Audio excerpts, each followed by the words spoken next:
watching football on a Friday night. It's Friday, and we're gonna be hard to take. It's Friday, from coast to coast. The CFL is Canada's game. Well, we're all pumped up to party, and we're ready for a fight.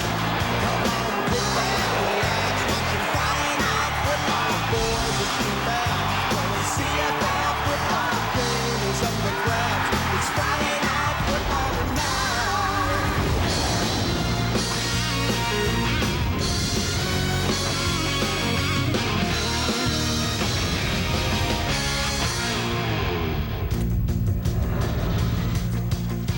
You know, the only thing worse than playing a team that you don't like is having to play that same team twice in 1 week, and that's what we got tonight. The Labor Day rematch game on Wendy's Friday Night Football between the Stamps and the Eskimos at Commonwealth Stadium.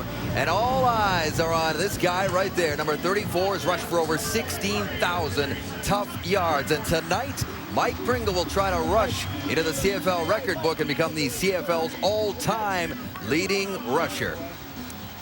And hi, everybody. Welcome to Friday Night Football. Dave Randorf with you, Jock Climby, Chris Schultz. We are at Commonwealth, and we are in the Edmonton Eskimos Alumni Lounge. Our thanks to the alumni, because we're taking up some pretty good seats yes, here. We are. So our thanks. They're all back here. Thanks, guys. Thanks to everybody for letting us sit in here. So the Montreal Alouettes, that's probably the team that Mike Pringle is known mainly for playing, but it's appropriate that he is very likely going to break this record as an Edmonton Eskimo, barring any unforeseen circumstance, because he started his career as an Eskimo way back in 1992, rushed for 129 yards, 3 games, spent most of that season on the practice roster. I don't think he's seen it ever since. No, Jock, you were a teammate of this guy's. Tell us about him. Yeah, played for 6 years, and you folks, you don't get here in this position by accident. But let me tell you something about Mike Pringle. He's not in this position because of his speed. He's not here because he reads holes particularly well. He can't make a guy miss in the open field. But there are 2 reasons why he's here and 2 things he does better than anybody else I've ever seen. First of all is avoid injuries. This man is more resilient than anybody I've seen. He'll get twisted around, running down the field backwards, guys drive it in the head. He doesn't care. He just gets up to the huddle, walks back to the huddle. He's fantastic at that. Second thing is his intensity on the football field is unparalleled. This is a guy who runs the same way in the first quarter as the fourth quarter, and I had a chance to watch it, and you could see a linebacker. They love to meet him in the hole in the first quarter and get the big pop on national TV and get all psyched up. Let me tell you something, Schultze, in the fourth quarter when you're playing against Mike Pringle, let me ankle tap. I don't want anything to do with I don't want guy. anything and about that it. Intensity was huge. You know, because of this opportunity that Mike Pringle has, I think Calgary's going to show up and play one of their best games of the year. I mean, if I'm Denny Crehan, the defensive coordinator, the last thing I want on my pro football resume is to see a back like Mike Pringle get this type of record. And if I'm one of the 12 starters for the Stampeder team, I don't want to be the guy that makes the tackle on the 117th yard. You know why? Because it's a human highlight reel, and you're part of it, because you're going to see that play over and over and over. And then the other issue is your trivia question. Who was the guy that tackled Mike Pringle? I don't want a name on my defense about that. Hey, coaches always look for abstract things to motivate teams. Well, I'll tell you, Edmonton, Calgary's got one tonight by the name of Mike Pringle. Yeah, well, he needs a big number, 116 yards to break the record. That will not be easy. Not against this defense. Not against this tough Calgary defense. Let's introduce you to the starting quarterbacks, brought to you by Wendy's, the official hamburger of the CFL. Jason Moss was knocked out of the game on Monday in the fourth quarter. This guy's tough as nails. You're not going to keep him out of the lineup. He's back for the start. Marcus Crandall relieved Tommy Jones, and he's back in the starting position tonight against the Eskimos on the road. As always, we want to give you the Rona poll question before we kick things off. And you know what? This is a debate that happens in all sports, no matter what the position, no matter what sport you're talking about. When you're comparing eras, I want to ask you, which running back was better in their prime? Which one would you pick for your team, Mike Pringle or the current record holder, the former Saskatchewan Rough Rider, George Reed? Log on to tsn.ca. Results at the half. It's always terrific when the Eskimos and the Stampeders get together for the Labor Day rematch. Something special in this one tonight with a record on the line. Yeah, Mike Pringle needs 116 yards. His mother, Annie, is up and has asked offensive coordinator Danny Machocha to make sure her son Michael gets it tonight. We'll count it down yard by yard. The Eskimos and the Stampeders kickoff coming right up. Particularly when it's 2 games in 4 days. A summer snowfall yesterday. And that adds to the atmosphere here. It could be a little slippery this evening. The temperature 4 degrees as it stands right now. In his 14 seasons as a player, Matt Dunnigan threw for just shy of 44,000 yards and appeared in 6 Grey Cups, winning 2. Now he has to teach that success to his team. They've struggled. Tom Higgins knows the rivalry from both sides. He left Calgary 11 years ago to become an Eskimo, and the reward was the Grey Cup last year.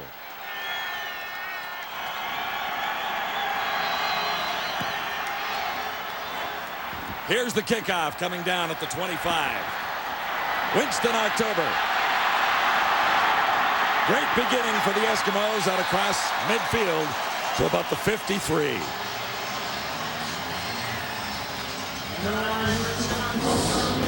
Jason Moss a little banged up. This is Mike Pringle nights in Edmonton, a chance to break that record. Pringle runs behind a veteran offensive line anchored by Tim Brinson. And these guys have a lot on the line as well.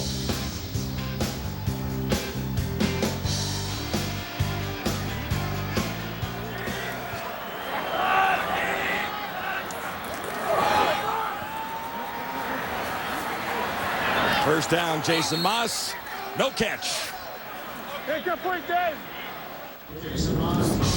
Calgary defensively, John Grace has owned the Player of the Week honors this season. He leads that linebacking core in the front 7, keyed up to stop Mike Pringle and not allow him to get that record. It's a good thing in the secondary. Joey Bose's back there, tied for the league lead in tackles, and they'll need the secondary's help to try and round up Pringle. Tonight's starting lineups brought to you by Tums. Tums tackles heartburn fast.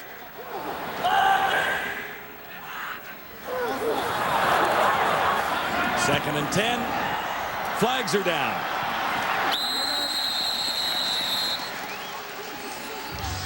Brock Ralph with the catch on the far side. Well, John, all the talk, of course, this week revolving around Mike Pringle, who is 116 yards away from George Reed in that record, and of course, offside. Calgary, penalties declined. First down. With all penalties declined. First down. With all the hype and all the talk, the Calgary defense also very aware of how far Mike Pringle has to go to pass George Reed. Everyone in the Edmonton Eskimo uniform, everyone in this stadium tonight would love to see him do it in front of a huge home crowd. It'll be a first down for the Eskimos, just outside the 40. And Pringle has his first carry. He breaks one tackle, he's off. Mike Pringle inside the 20. What a way to begin. Well, that's the start Mike Pringle needed right out of the gate to get a big one. 116 yards is not easy against a very strong Calgary defense. But this is the type of run we've been accustomed to see from Mike Pringle throughout his great 13-year career. The first man never brings him down. 22-yard gain for Pringle. He has 94 to go.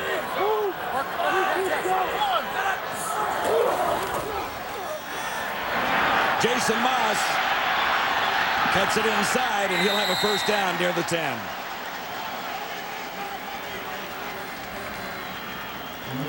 Mike Pringle has his mother, Annie, up from California. She is in attendance. His family is also here at the game. His son, Isaiah, his daughter, Jordan. Everyone eager to see if Pringle can get his 116 yards. Well, he only needs 94 now. 94 away, and we will count it down yard for yard for you as this one goes on. And I talked to Mike Roach, the Calgary Stampeders, in the hotel prior to getting to the stadium tonight, and I asked him about Mike Pringle and the record. He said, oh yeah, I've given our defense the Pringle speech. You don't want to be the answer to a trivia question if you're the Calgary Stampeders in a few years. So it'll be interesting to watch them try and contain number 34. Second and inches. The Eskimos just inside the 10.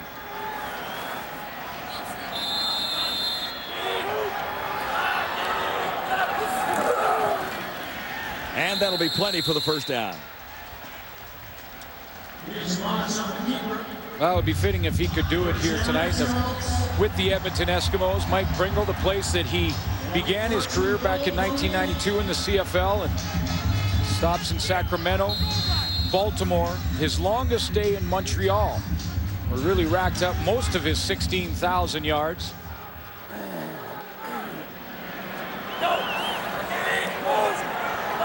First and goal to go from the 8. It's Pringle time. Whoa! And a miscue there. Pringle will lose yardage. Stampeders have the ball.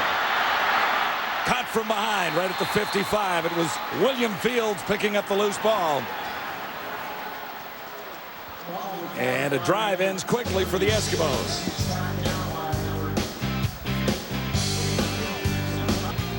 Quarterback Marcus Crandall gets another crack at turning this Stampeders season around. It'll be 1st and 10 Calgary. Just shy of midfield. Victor Ike. And there's nothing there. William Fields comes up with that turnover for Calgary, and the field position on the bad pitch on the option right here from Jason Moss. Watch as Moss moves to his left. The pitch is high and outside. He doesn't look, he looks a little late before he pitches that football, and that one is up over the shoulder of Mike Pringle. Not his fault as he goes after the fumble. Fields scoops it up, and Calgary dodged a bullet early here. 2nd and 11 Stampeders.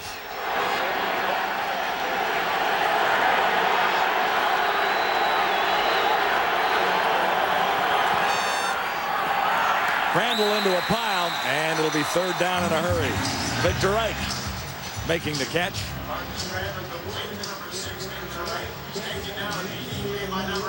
Edmonton Eskimos have been dominant at Commonwealth Stadium, and this team, both offensively and defensively, have not lost very often to Calgary Stampeders in this game at Commonwealth in the rematch. October is deep. Stampeders have a new kicker. This is Clinton Greathouse in his first CFL game.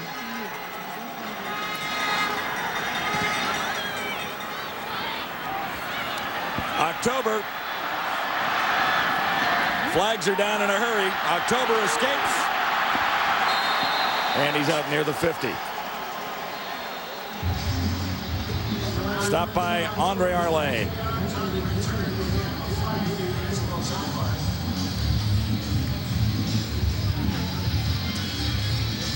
13 seasons for Mike Pringle. He's in his 13th, 180 games. This is his 181st. Here's a shot of Pringle early on in his career in Sacramento. Only played a few games for Edmonton, then moved to Sacramento. Holding. Then he moved to Baltimore.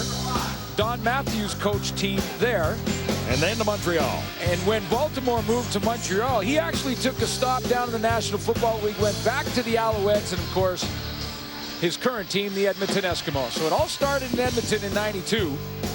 A few games there, and Ron Lancaster was the coach in Edmonton at that time and said to him, "We're going to put you on the practice roster." And Mike Pringle said, "I'd like a window seat on the plane. I'm not going on the practice roster." Eskimos on 1st down, and this will be another one. Brock Ralph with the catch there. Well, you know, and we talk a lot about Pringle, and we will through this game as he gets closer to George Reed, but this is a very important game for the Calgary Stampeders and Edmonton Eskimos. The Eskimos want to keep pace with the BC Lions. The Stampeders are desperate for a win because their playoff hopes start to dwindle in a big, big way if they can't win this one tonight. So while the storyline is Mike Pringle, both teams can't be too focused on Mike Pringle alone. From the 27, 1st down Edmonton. Here's Pringle. And he's got about 5 there. John Grace was there to meet him. Of course, Mike Pringle is in the record book in a couple of other categories. In the record book, Mike Pringle has the best ever season in the CFL, over 2,000 yards rushing, 2,065 in 1998. Also going after George Reed's touchdown record. And he's a couple shy of tying Reed there as well. Moss will put it up on 2nd down. Matthew Bertram couldn't make the catch.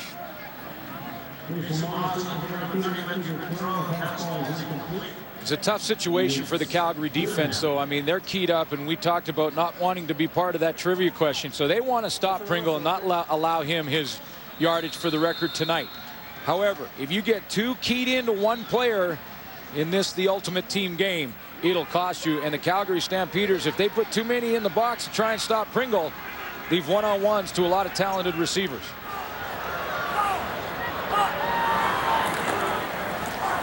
McGarity is deep. Fleming puts it down to him at the 25.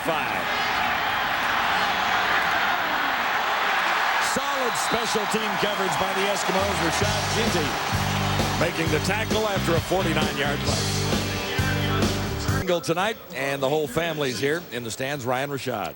Thank you very much, guys. It was 30 degrees a couple of days ago, Andy, when you left Los Angeles. Now you're in the beautiful Edmonton weather, but I guess you wouldn't have missed this for the world. How special is it for you to be here, whether it happens or not tonight? It is exceptionally special for me tonight. I love to see Michael run, and I am so proud of him. I could not be prouder. Wife McKenya, how has Mike been handling this? Because there's been so much focus on him. How does he deal with this kind of pressure? Oh, he's pretty much been quiet. He keeps to himself a lot. He's been resting, trying to stay away from any and everything, all stimulation. So he's been okay. He's been okay with it. Well, hopefully you guys will have something to celebrate a little later on tonight. Thank you very much, and enjoy the evening. Thank you. Guys. It'll be 2nd and 10. Stampeders inside the 30. Annie has a shrine back in California for her son Michael. All his awards, all his newspaper clippings, a special room, and she'd love to put the game ball after he breaks the record tonight if he can. A room full of trophies. 2nd and 10. Stampeders. Crandall steps up. He'll have room to run and rolls for a first down, it would appear. Rookie Nick Lewis is Calgary's leading receiver as he closes in on 700 yards in Edmonton tonight.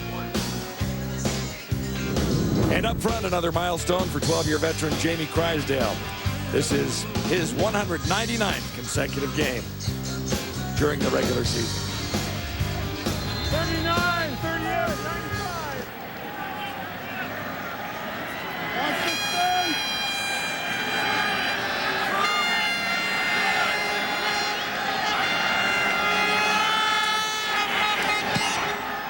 Clinton Greathouse for October.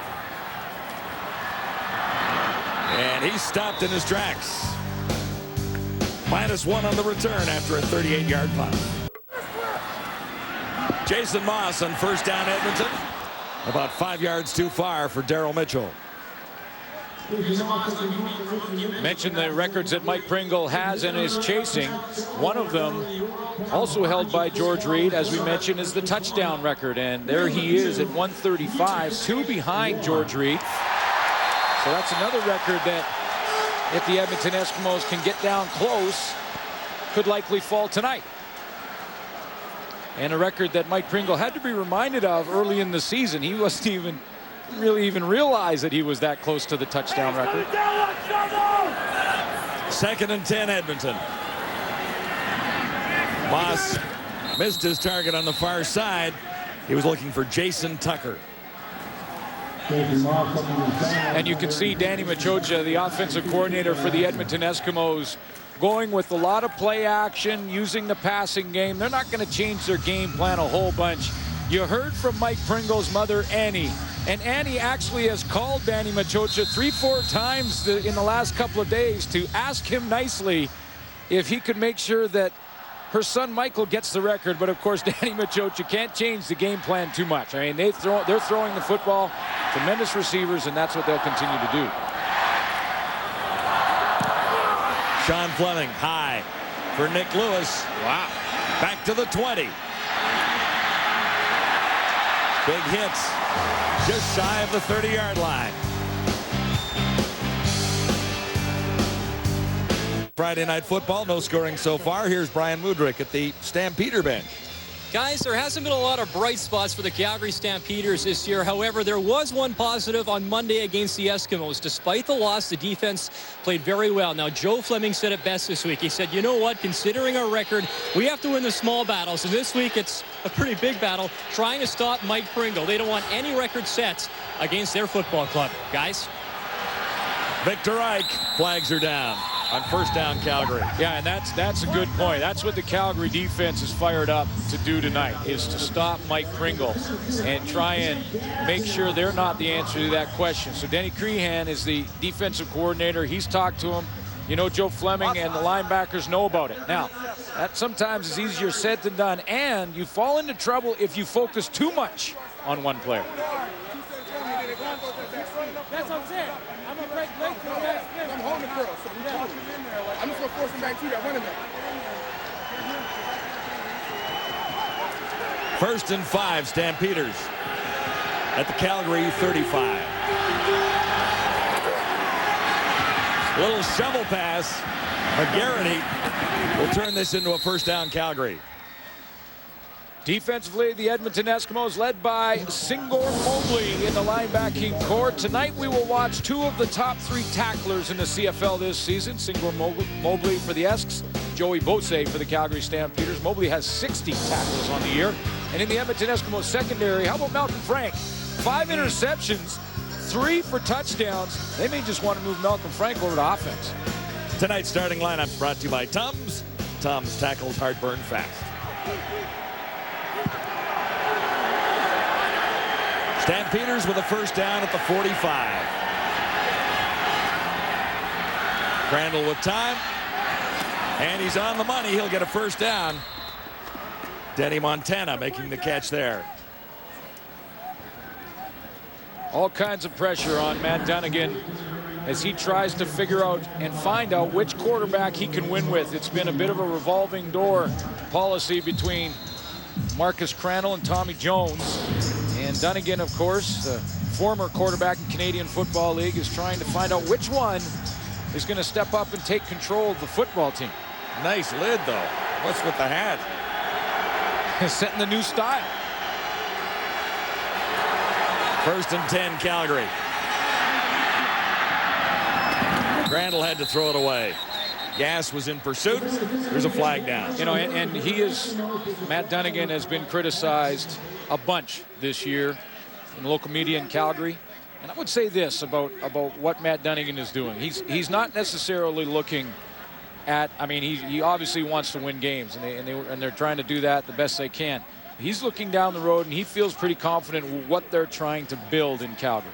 Not necessarily what they have at this very moment.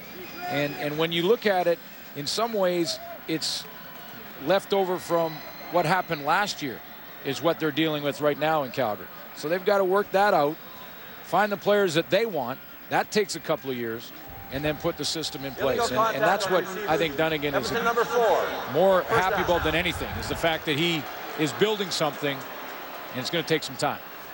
Penalty on Darryl Crutchfield. And so the Stampeders are set up inside the 35 with a first down. Offense has been the Calgary problem. Defense has been rock solid most of the way.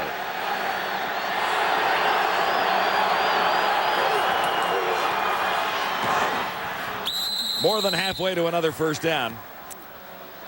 And Matt Dunnigan's thoughts on the direction of his Stampeder team. I don't like where we're at right now, but I do like where we're going. It is, our guys are filled with character, desire, passion to play the game. And that's the biggest difference that we've systematically sought out trying to change. And it's been happening. Now, success and winning will certainly help that process, but we are built and based on accountability and character. McGarity made the previous catch, couldn't hang on to that one.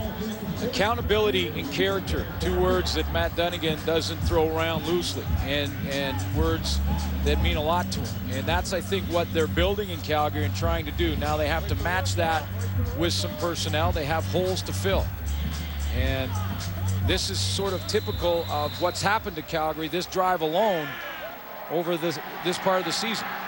Made some big plays, did some things, moved the football, and then fell just short. This is Clinton Greathouse with his first field goal try in Canadian football, and he misses it. On the return, Winston October has a little room near side. And he ran into the kicker. Greathouse makes the stop. First down, Edmonton. It's Pringle.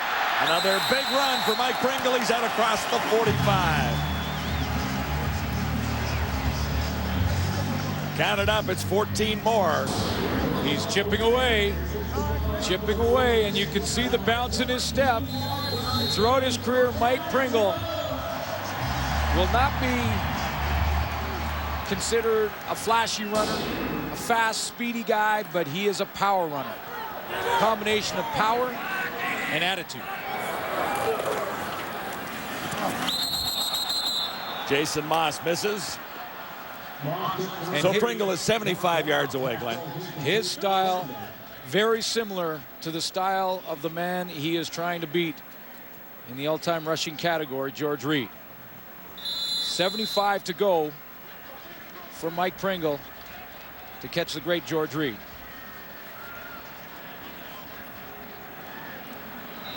Still a lot of yards. It certainly is. Lots of time to go, however.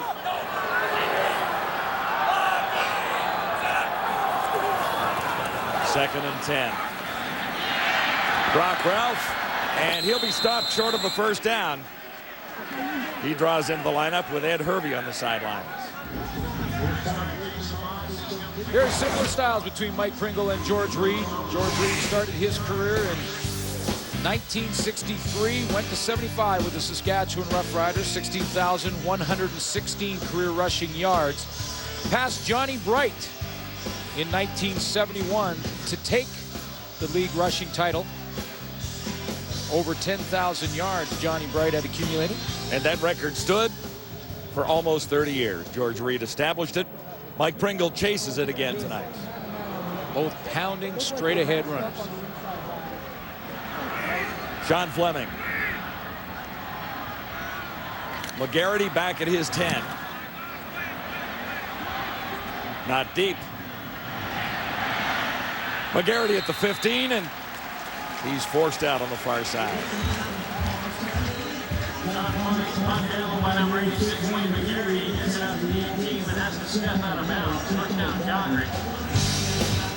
Next Friday night, we're with the Stampeders again as they host the Renegades at McMahon in Calgary.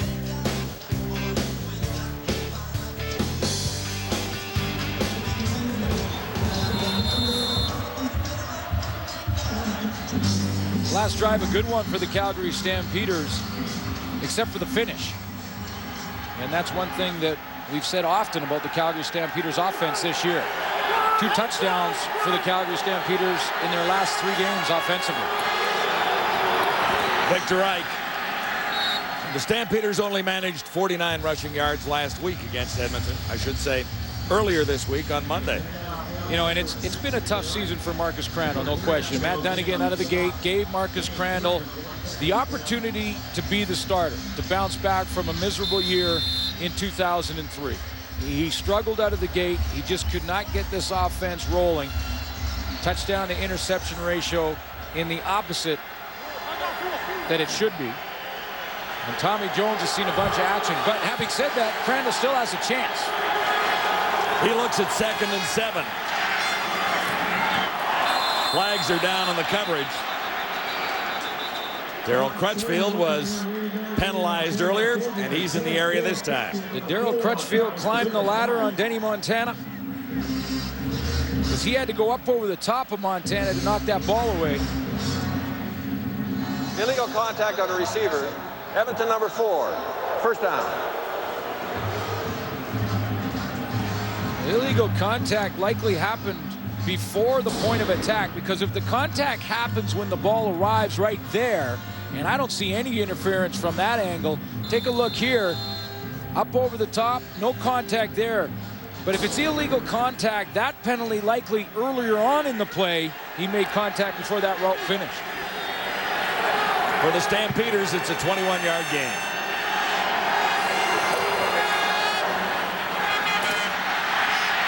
Crandall escapes, and he can't make contact. Little sidearm shot out at the 35. You know, and Marcus Crandall right now looks pretty good. He's moving around, moving the pocket, getting outside at times. I've seen him run a couple of times. Twice this year he's thrown for 300 yards, which you would think would be good enough to win, but they were both games that the Calgary Stampeders lost. And there's Tommy Jones, who has been the other quarterback. He started last week. Yeah, it started last week in the Labor Day game. And was pulled. Marcus Crandall took over for him. And so Marcus Crandall gets to start tonight. 2nd and 10, Calgary. And this will be a first down out across the 42 as McGarity grabs that one. Big pressure coming from the Edmonton Eskimo defense. They come off the edge with Quincy Coleman, the safety. And good read from Marcus Crandall to pick up the blitz and get the ball out of his hands as quickly as possible. He knows he doesn't have enough blockers to pick up the Edmonton blitz, and he just has to hope now that his receiver recognizes it as well, and Wayne McGarity did that.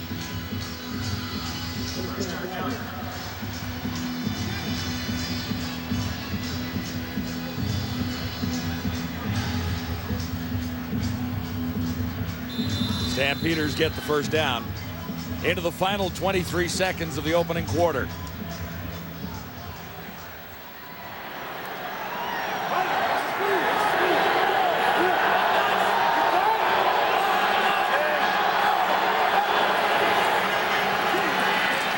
Victor Ike, and running has not been easy for this Calgary team. Well, it was something that they didn't bother doing for the first few games.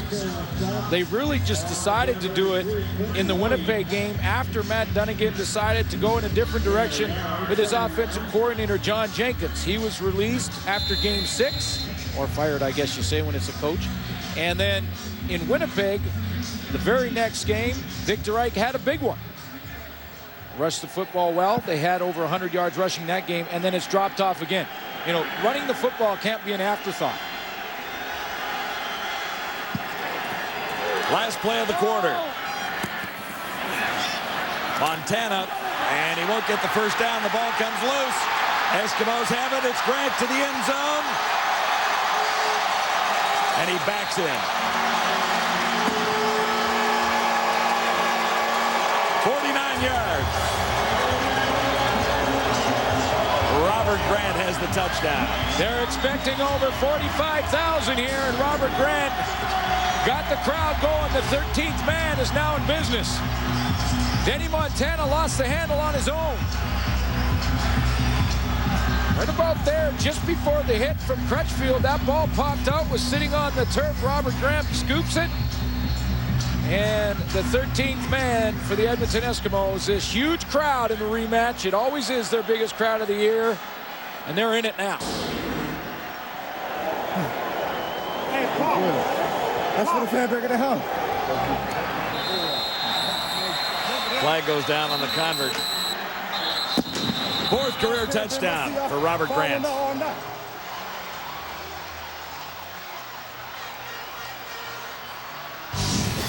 The quarter, brought to you by Reebok, the only brand that hangs in every CFL locker.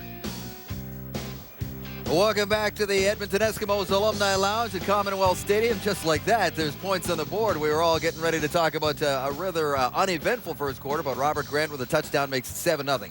As we told you, Mike Pringle needed 116 yards to break the record tonight. He's had 2 100-yard games this season, one against BC, one in Ottawa. But what did you see in the first period, Chelsea? Well, first and foremost, I thought Calgary played a pretty good first quarter. Now, the big play was this turnover, the missed pitch from Jason Moss to Mike Pringle, and it really was a turning point in terms of emotion, because what happens, all of a sudden, the defensive team for the Edmonton Eskimos, they're coming back on the football field, and you're always a little bit disorganized, but Calgary ends up running 2 conservative plays, a short side sweep and also an interior screen play. I thought the first half was pretty good for Calgary up until that last play. In the first game on Monday, 7 concentration mistakes, 0 for Edmonton.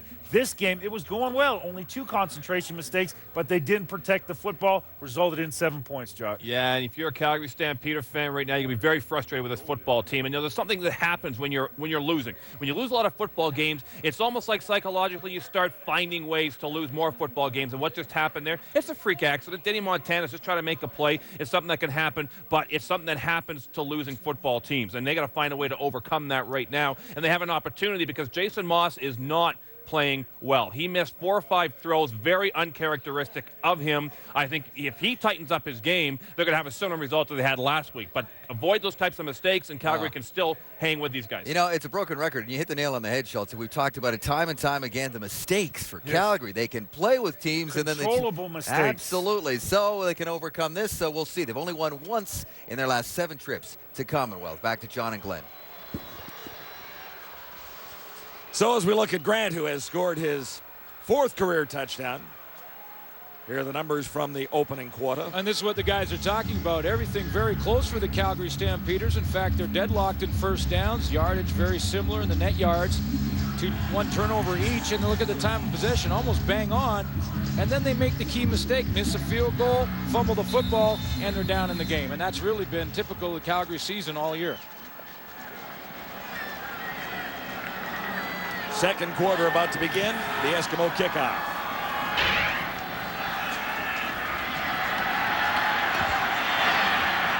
Sanford gets out across the 30, and then he's tossed back to that yard line. What Marcus Crandall has to be careful of is where Malcolm Frank is on the field. Malcolm Frank in the last few games has just been on fire. 5 interceptions on the season.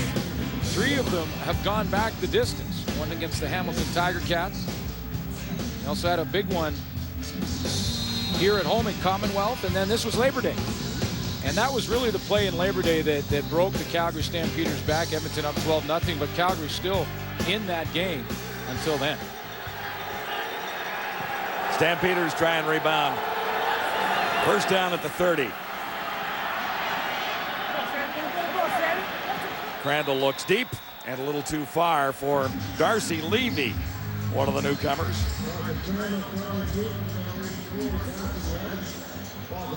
Play just designed to Levy to try and stretch the defense, make them aware of the fact that they will go deep. And usually when you do that, whether it's complete or not, it'll open things up for you underneath as the game goes on.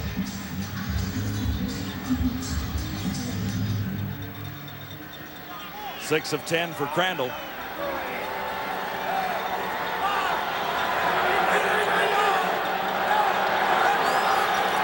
Second and 10, Calgary. A little too high. Denny Montana was the target. Big weekend here in Calgary coming up. A lot of country stars in attendance in the city. And whoa, it's around. A big week. Big week. Country music stars here. Huge crowd at Commonwealth for this rematch. Emerson Drive is going to play at halftime. They're down set up in the corner and singing the national anthem for this game. And I'm a big fan. Paul Brandt. He'll join us in the booth here in a second or so.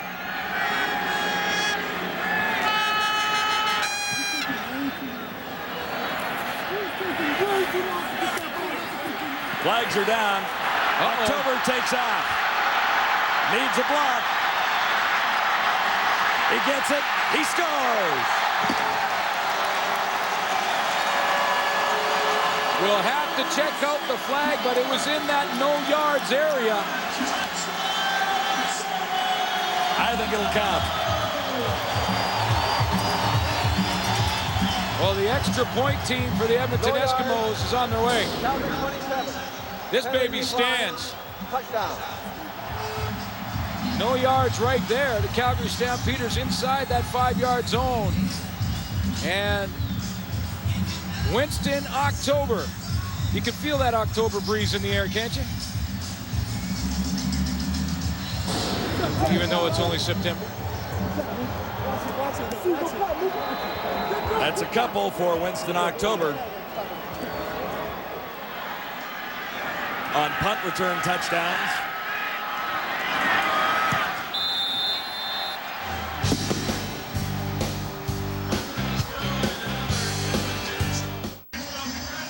The national anthem earlier tonight.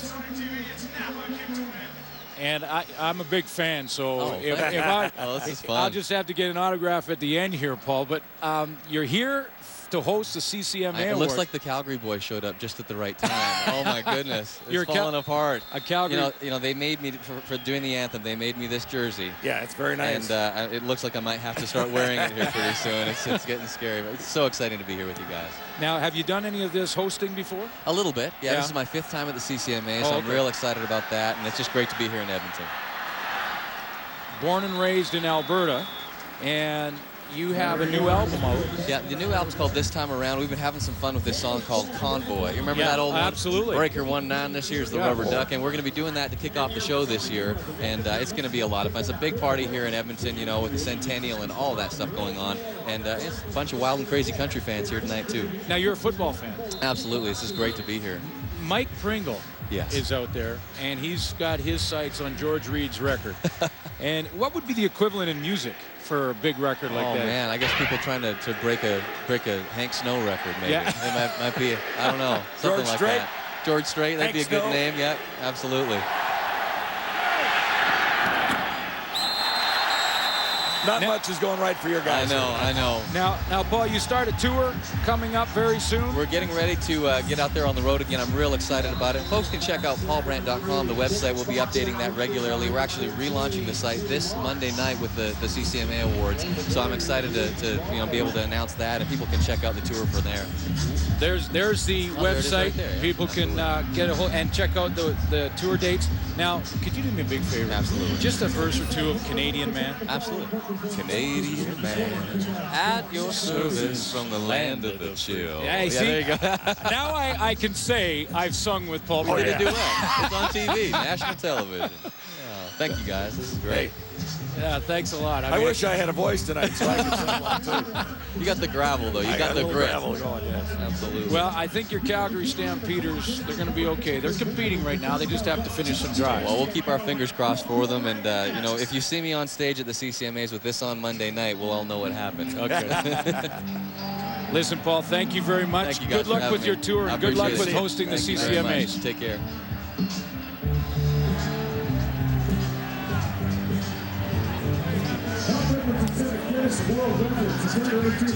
It is a huge week in country music in Edmonton. And a huge game out here for both football teams. And Wayne McGarity got hit pretty hard there, and we'll have to regroup on the sideline. Here comes the hit. Stephen Marsh.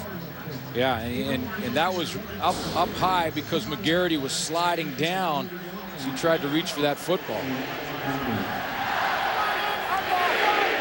I did a song with Paul Brandt. I love that. I was very impressed. 2nd and 10. And catch is made, but it won't be enough for a first down. Mike Juhas.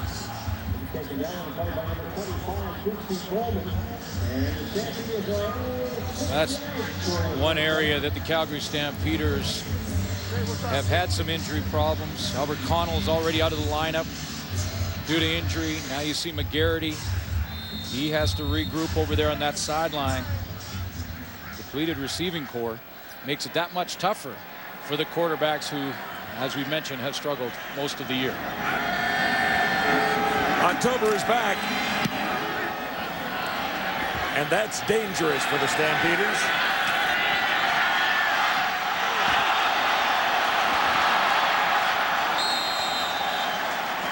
Out across the 25 with an 11-yard return. It's Pringle time. Eskimos have the lead. And a first down at the 25.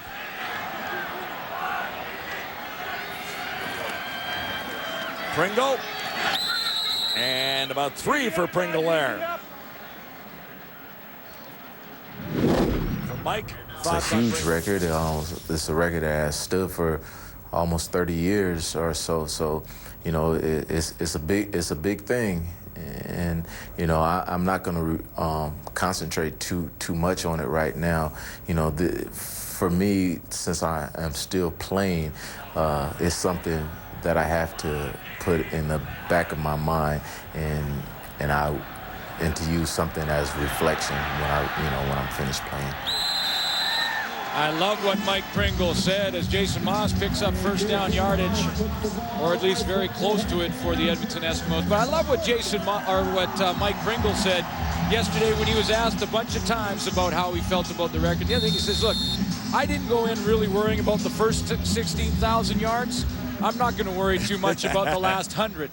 But it is a huge record, and I love how Pringle, throughout this entire process, has always referred to George Reed as Mr. Reed. Here's Pringle. He's got 5, maybe 6. John Grace with the stop.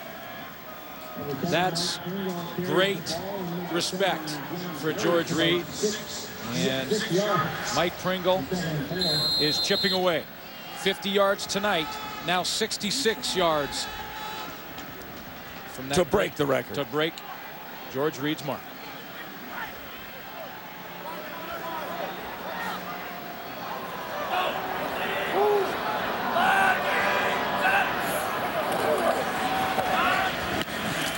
Terry Vaughn, he was surrounded. Third. Edmonton Eskimos hoping a little play-action pass to Terry Vaughn might influence the defense. In other words, faking it to Pringle and then going out to Vaughn. But Calgary wasn't fooled.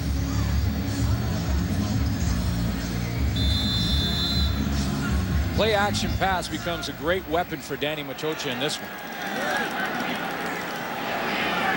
Nick Lewis is deep.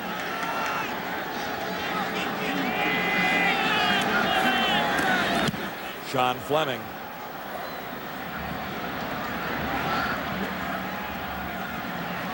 Flags are down, and Lewis is dropped. 43-yard punt, no return. We'll check out the penalty.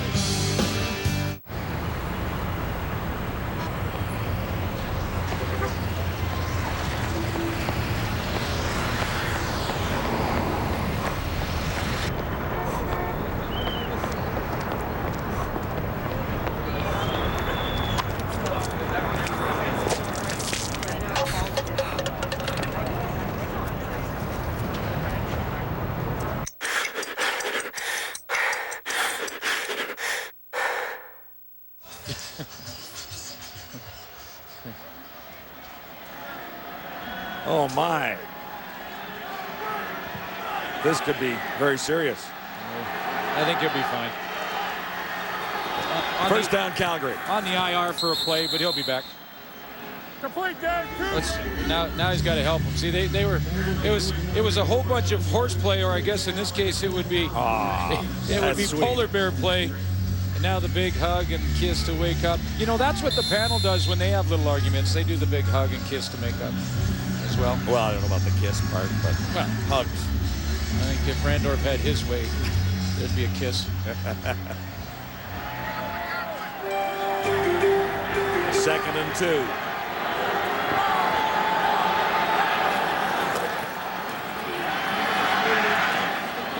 Victor Ike. That's the only one. Room to the outside, and Ike will get a big first down for the Stampeders. Stephen Marsh, really the only Edmonton Eskimo defensive back that had a chance to hold Calgary's Victor Ike behind the line of scrimmage and limit this gain. Ike right here is going to sneak over here into the screen area. Set up well by Crandall because he uses patience. Watch him wait. Now drop it off to Victor Ike. He takes on to the outside. One man has a chance right there. Misses the tackle, and Ike picks up the first down. 14-yard gain.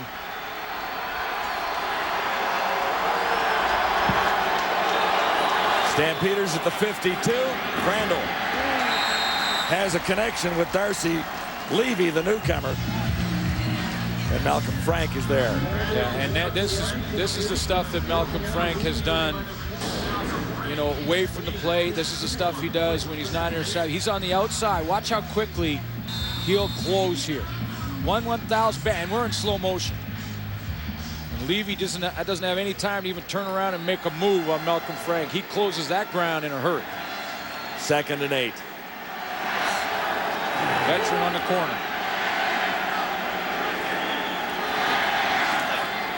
Handle almost had it picked off.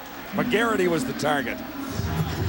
Quincy Coleman, what he did was he caught the mailman before he delivered it and read Marcus Crandall's mail. I mean, this one, you see no safety back there in the middle. The reason for it is that Quincy Coleman is right there. He's up in the curl zone, had jumped up by design, Greg Marshall's defense. And the only thing he didn't do was catch the football. So Clinton Gatehouse is in.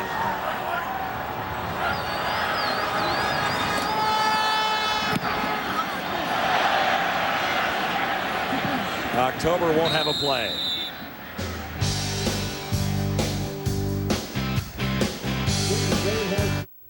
Now, when you Order is brought to you by GM's Canada Wide Clearance on now.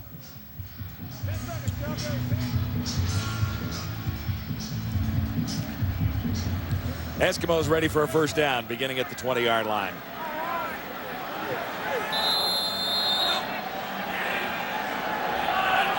Edmonton with a 2-touchdown lead on the Stampeders. Here's Mike Pringle. And he's got big room off left tackle, edging ever closer to that CFL milestone. See how he uses a little lateral movement to get to the outside.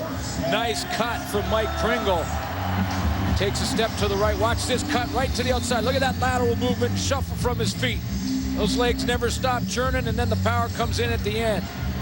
And as hard as he hit that one, he'll hit it the same way in the 4th quarter. 13 more, 53 to go.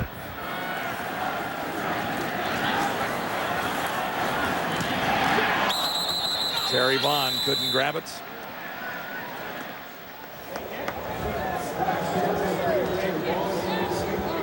He came out right after that play, Mike Pringle, and that run. He went right to the sideline. They've been talking to him over there, make sure he's okay.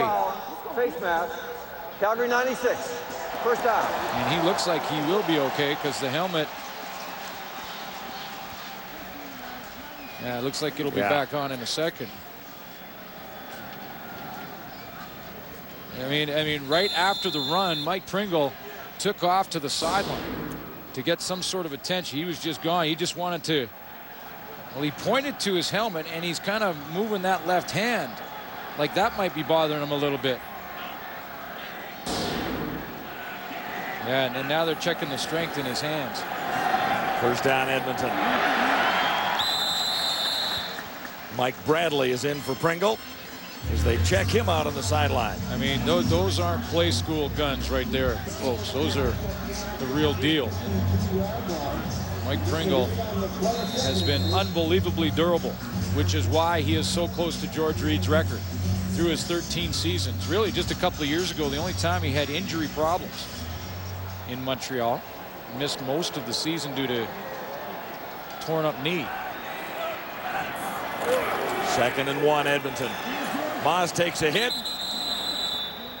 And Terry Vaughn was his intended target. You know, Jason Moss had a lot of really good things to say about the Calgary Stampeder defense after the Labor Day game. He said, you know, that is the strength of their team.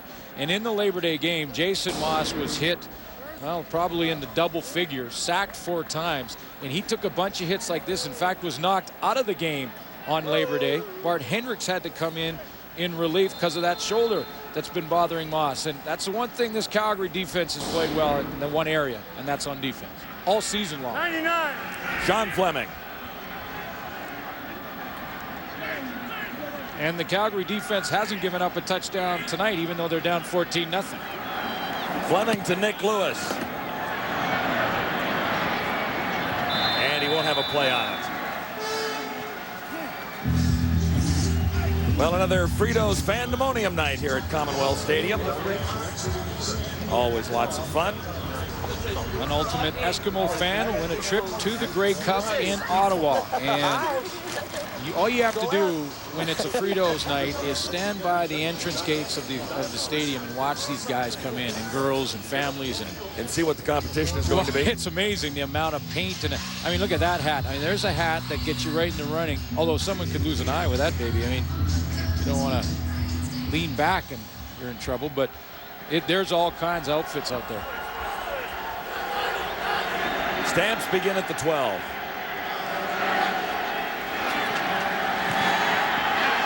Crandall near side and fired it low for Regimball.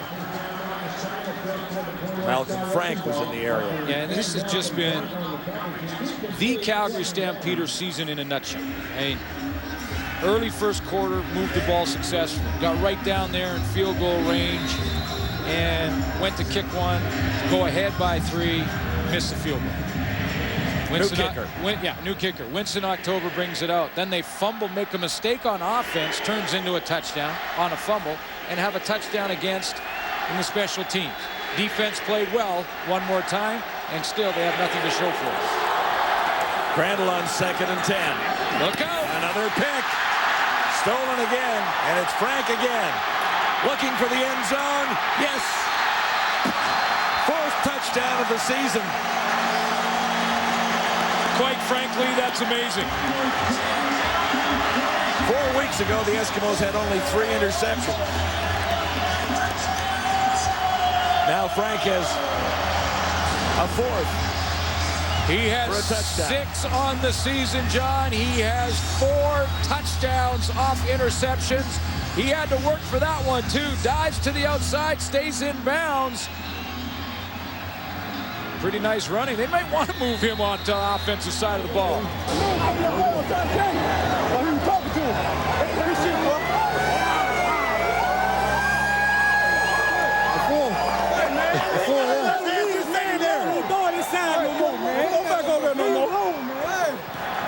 Well, they better not throw it over on that side anymore.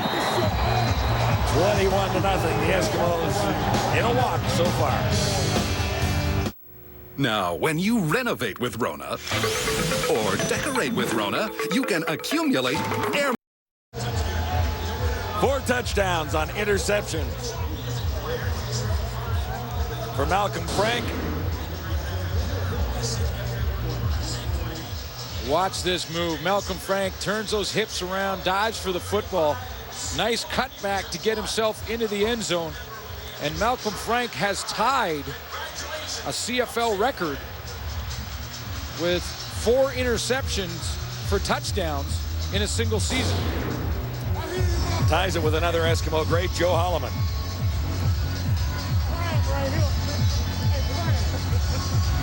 And there's lots of football to be played this year for Malcolm Frank.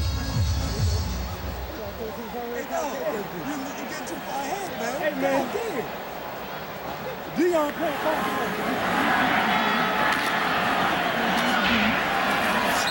Bonaventure, Joe Bonaventure on the return. Well, the frustration for head coach Matt Dunnigan probably can't get any higher than right now. Once again, he is watching his defense pitch a shutout, and yet he's down 21-0. 2 mistakes on offense, and a special teams coverage problem. 3 touchdowns for the Eskimos, and when he puts his defense on the field, they've done their job. From the 40, Stampeders first down.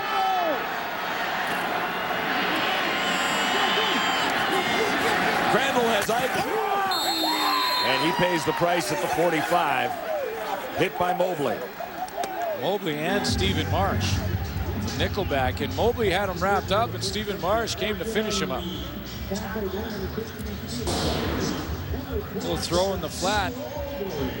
Calgary Stampeders fake the shovel pass underneath and then go to the outside to Victor Ike, and there's the Marsh hit as he comes in with Mobley on Ike's back. Take a nice close look at it. And right there in the ear. 4-yard gain, 2nd and 6.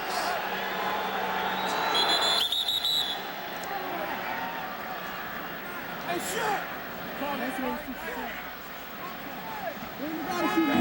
You know, and the other position that's been a problem for Calgary, and one that we've talked about is the struggles at quarterback. But you can't really give, other than the interception, where it was a bit of an overthrow and he lost his receiver. Marcus Crandall is okay. You give him one. His receiver went down on the last one, right? His receiver went down, so can't make a play on the ball. Malcolm Frank intercepts it. He can't do anything about the special teams return by Winston October, and he threw a strike to Denny Montana, who put it on the ground, and Robert Grant scored.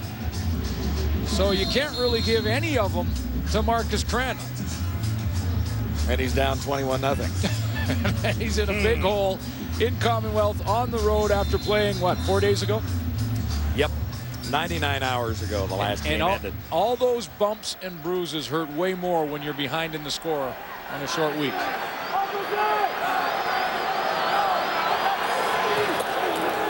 Shovel pass. And this will be a first down. Victor Ike has midfield. Malcolm Frank has the tackle. That's a nice looking play. And this is a well executed shovel pass to Victor Ike. It works out nicely because it influences the defense as they come upfield and Victor Ike slides underneath. The timing is perfect. Well disguised. Ike, there comes the pressure to the outside. Ike flips it underneath. It's a well executed play.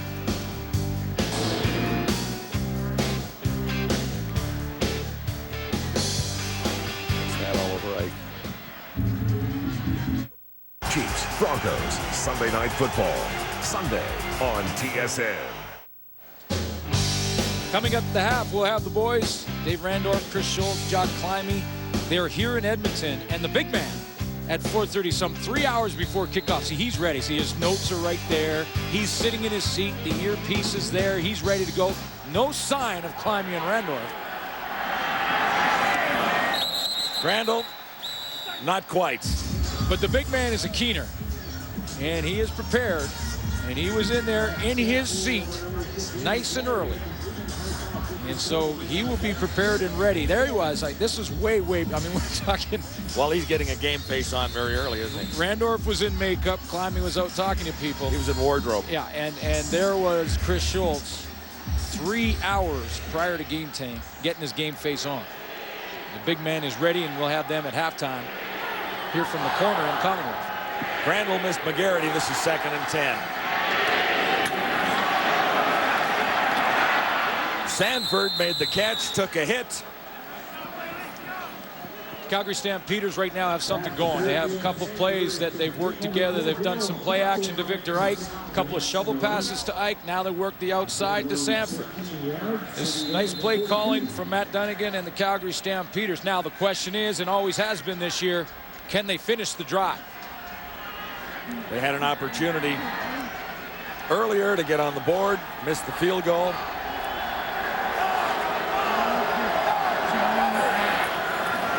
First down, Calgary. No one home.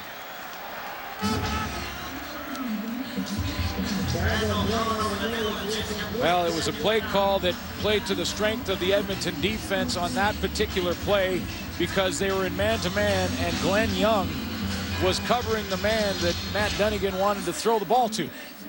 Victor Ike on the screen pass. Linebacker Glenn Young had stepped up and basically tackled him just as the ball was arriving.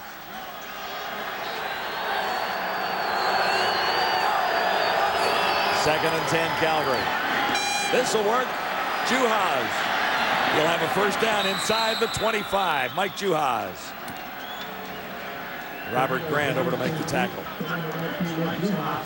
Can tell by alignment. Another nice read by Marcus Crandall. See, here's Glenn Young up in the line of scrimmage. Linebackers real tight to the play. Where's the open area? Right there. Now he just has to get the ball there and make sure that Juhas reads it as well. Linebackers come on a stun on the blitz. There's a soft spot between the linebackers where they vacated and the safety, Robert Grant.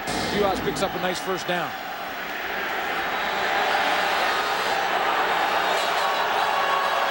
Gain of 20. Juhas again for a couple. Stephen Marsh made the tackle and flags go down. Edmonton Eskimos have been in full blitz the last 3 plays in a row.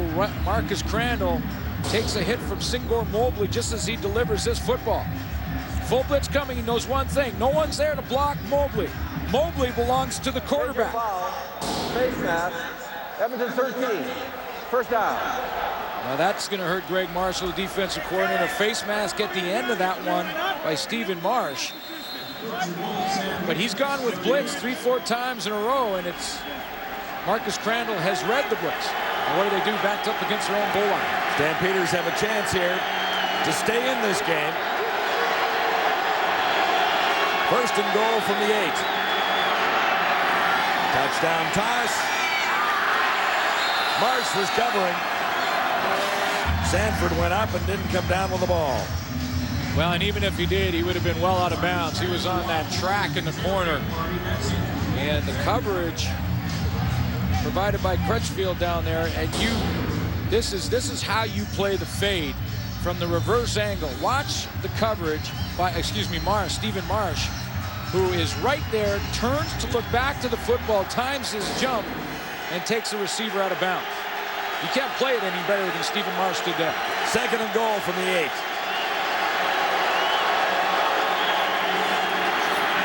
Lofts it up. No catch, no flag. Levy was the target. Yeah, and Darcy Levy had to get his head around. That ball was thrown absolutely perfectly from Marcus Crandall. And you can't place that ball any better. Right over the shoulder. They went after Malcolm Frank, surprisingly. And Frank's in pretty good position. But look at the accuracy of that throw. Right off the shoulder and the head of Darcy Levy. If Levy gets his head around, his eyes back to the quarterback, he catches that for a touchdown. Greathouse missed from 35.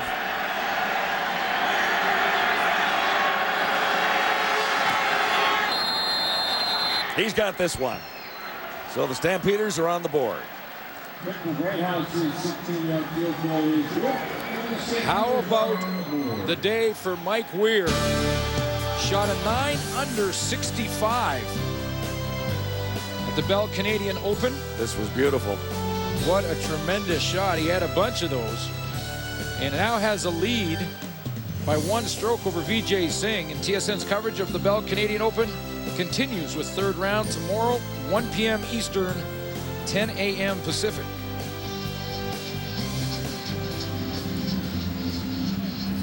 So all eyes on Weir tomorrow.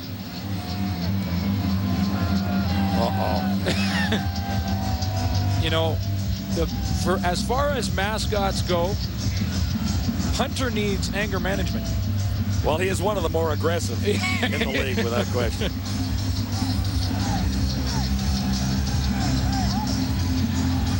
That poor Stampeder doll is going to take a beating over there.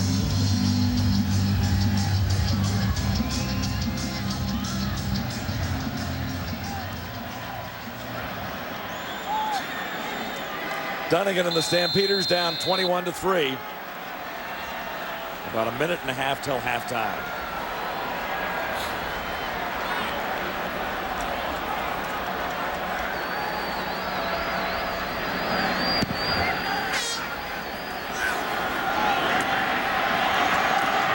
Mike Bradley. This guy can fly. He's out to the 45. So how do you feel if you're the Calgary Stampeder defense right now as Brian Clark makes his way on the field along with his teammate George White? When you're first in game per rush, 4.5 yards, that's against. Of course, you have interceptions. You have 18 of those, 29 sacks. Not bad numbers. Yeah, yards offense, 345. There's your, you got pretty good totals and rankings in the CFL. You're in a game tonight where you're pitching a shutout defensively and you're down 21-3. That's tough. And what the Calgary Stampeders have resigned themselves to and have said publicly is that we can't control anything but what we can control. And that's when we're on the field. We're going to have some fun, play some football, and let the chips fall. First down, Edmonton. Pringle is in there. October makes the catch and then lost the ball. Stampeders maintain they have it, and it looks like they might. Now they're discussing it. George White came up with it. He was the one who carried it off the bottom of the pile. Looked like John Grace caused Calgary the problem. football. Let's take another look. Ball coming across the middle. Once again, the Calgary defense comes up with a big play. Here comes Brian Clark along with John Grace. Ball stripped out there. No way Winston October is on the ground. And you can see recovered by George White at the bottom of that pile. Here's a reverse look at it. The other angle. Umpire getting in the way a little bit on October. Ball pops out there. And White wins that battle because October had two hands on it. You're going to make the right call on that one. I know. It looked like it. That's why I got to put the ball. No, that's just So here are the Stampeders with a chance. A minute 24 till halftime. Near side, Montana. And Crutchfield forced him out. And that's what they're talking about, this Calgary defense. Just go out there and have fun. Control what you can control. When things go bad and you're playing the ultimate team game, which is football, you look in the mirror first. You say, is there anything that I could possibly do to improve and help us win? And Matt Dunnigan has got everything out of his defense that he wanted from the beginning of the year. And that's what he built in the offseason. He started by building his defense. He brought in Denny Crehan, the defensive coordinator, who was a master at the 3-4. 3 down linemen, 4 linebackers. There's 2 of the linebackers, Scott Coe and George White, right there. Both have had great years. Denny Crehan is one of the architects of the 34. He knows it inside and out, which is why Matt Dunnigan brought him in. So he brought in Denny Crehan and loaded up his team in linebackers to build his defense first by design. And then once he's got his defense in place, which he has, then he's got to work on the rest of the game. Because that's a good group. Brian Clark, George White, John Grace, Mr. Player of the Week, Player of the Month this year. 4 times on the season. Yeah, and then Scott Coe. Here are the Stampeders, first down. Good catch at the 20. Lewis. Was it ever? Makes a heck of a catch in front of Mobley. He had to work for that one. Nick Lewis, good concentration as he turns on the out pattern. And again, this throw from Marcus Crandall is bang on the run. And he lets that one go just ahead of Shannon Garrett. And Nick Lewis comes up with a big catch, and he's having a nice year. Been a bright spot for the Calgary offense. 11 yards, first down.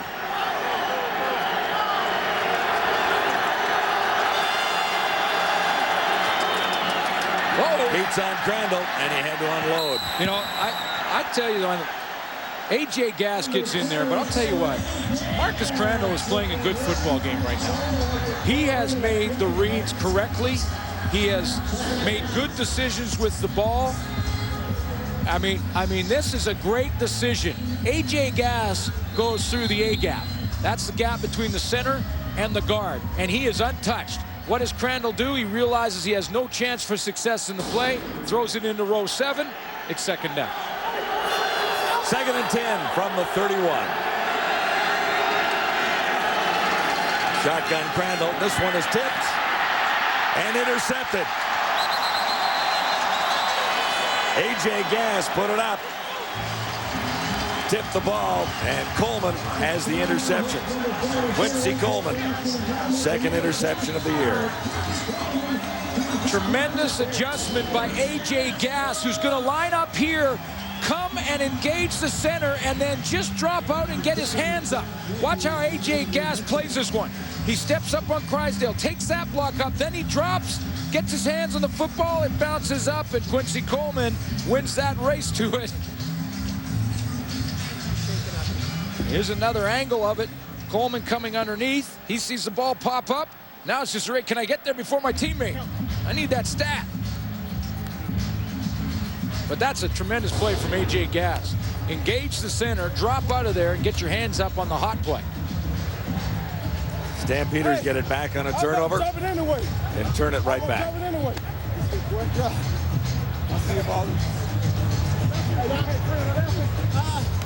didn't know what he was. Okay, listen up. You got to be pumped and ready to deliver. This is Purelator Tackle Hunger. Every time a CFL quarterback gets sacked, Purelator will donate his weight in food. It's your job to get that food to the home team's local food bank. Purelator Tackle Hunger. Only a Moen faucet puts pause control right at your fingertips. It'll help you with those important tasks. Or not. Moen. Buy it for looks, buy it for life. Impress a billionaire. Become a millionaire. Mark Cuban is the benefactor. Premieres Monday at 8 Eastern on CTV. The benefactor on Monday. You know, it's a cheerleading competition in this one. Remember in Labor Day Sunday in Regina, the Labor Day weekend? The Bomber cheerleaders. Yes, we're there, and they were going head-to-head with the Rider cheerleaders. Depending on who you ask, you get a different version of who won that one, and it's the same here. Jason Moss, and that one batted down. Sheldon Napustuk got a hand on it. Because you have the Labor Day game for the Edmonton Eskimos, Calgary Stampeders, and the Edmonton cheer team goes down for that one, and then the Calgary cheer team comes back on the rematch. And boy, we've seen some classics in this rematch over the years with a full house at Commonwealth. Last year, 62,000. And it looks like 50,000 here tonight. Moss has Mitchell. And another huge first down for the Eskimos with 36 seconds to go. William Fields over to make the tackle. Well, it's a game of angles for defensive backs most of the time, and Wes Lysak takes a bit of a bad angle here. Ball thrown up down the seam, bit of a wobbler, and you can see how Wes Lysak overran the play to Daryl Mitchell. He cuts under it, makes a nice reaction and change of direction to the football. 36 yards with 36 seconds till halftime.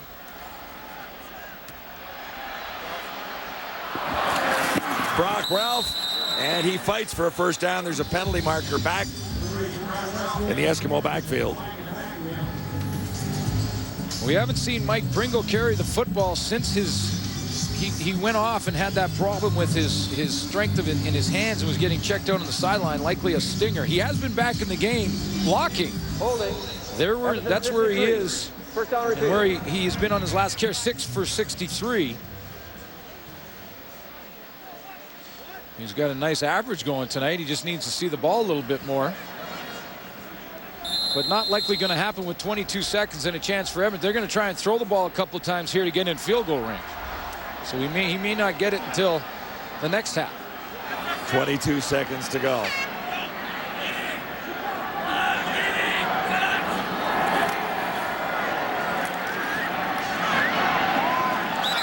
Another tip.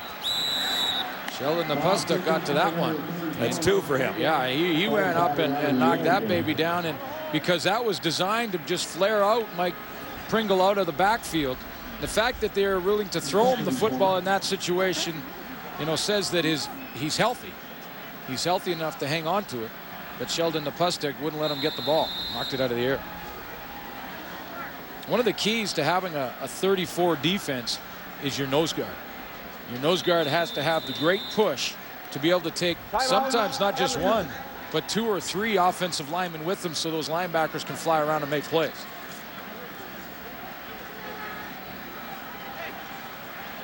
"17 seconds till halftime.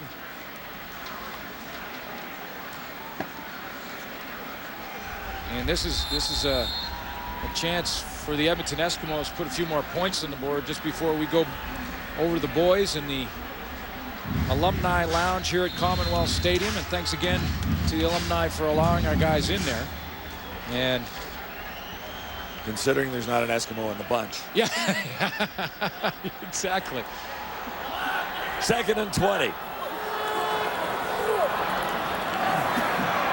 Moss has Mitchell. And Mark Mitchell makes the tackle. 2nd and 20, and Mookie Mitchell picks up 22. You know, and this one is a nice pass and throw. I mean, this one is you have to wait if you're Jason Moss for Daryl Mitchell to get in behind and just past the linebacker George White. Into the final seconds now. as Terry Vaughn made a couple of Stampeders miss. And that'll be the last play of the opening half. Yeah, Jason Moss upset. He wanted Terry Vaughn to get down a second earlier. That's just not in Terry Vaughn's nature, though. He's fighting for every yard. All Edmonton in the first half on Wendy's Friday Night Football from Commonwealth. Yeah, here we are in the Edmonton Eskimos Alumni Lounge. It is a little warmer in here. There's so much going on the field. We couldn't fit out on the field, so they put us in where it's nice and warm. Thankfully. And again, our thanks to the Edmonton Eskimos alumni all around us, and our thanks to Purolator, who got us the Grey Cup to display for you tonight. They brought it in. We want to mention very quickly, this is a Tackle Hunger Night tonight at Commonwealth Stadium, and the Tackle Hunger program, so far, over 118,000 kilograms of food have been donated to food banks across the league. So thanks to Purolator for that. Let's talk about this first half. Mike Pringle needs 53 yards for the record. I think if we talked about this all day, we like his chances now. 53 is a good number because the fourth quarter is coming up. Let's talk about the two coaches and how they're looking at this half right now. Yeah, you know, studying contrast here, Dave, and how these two coaches are going in this locker room. You know, Matt Dunnigan is pulling his hair out, wailing, gnashing of teeth, because he knows he's 3 plays away from actually being ahead in this football game. I mean, Montana fumbles a football for no apparent reason, touchdown. And he gets October on a punt return. You should never give up a punt return for a touchdown. And then his boy Levy, a new addition to the lineup, slips because he's not used to this turf. Malcolm Frank touchdown. But for those 3 plays, Calgary's in it. Their defense is playing great.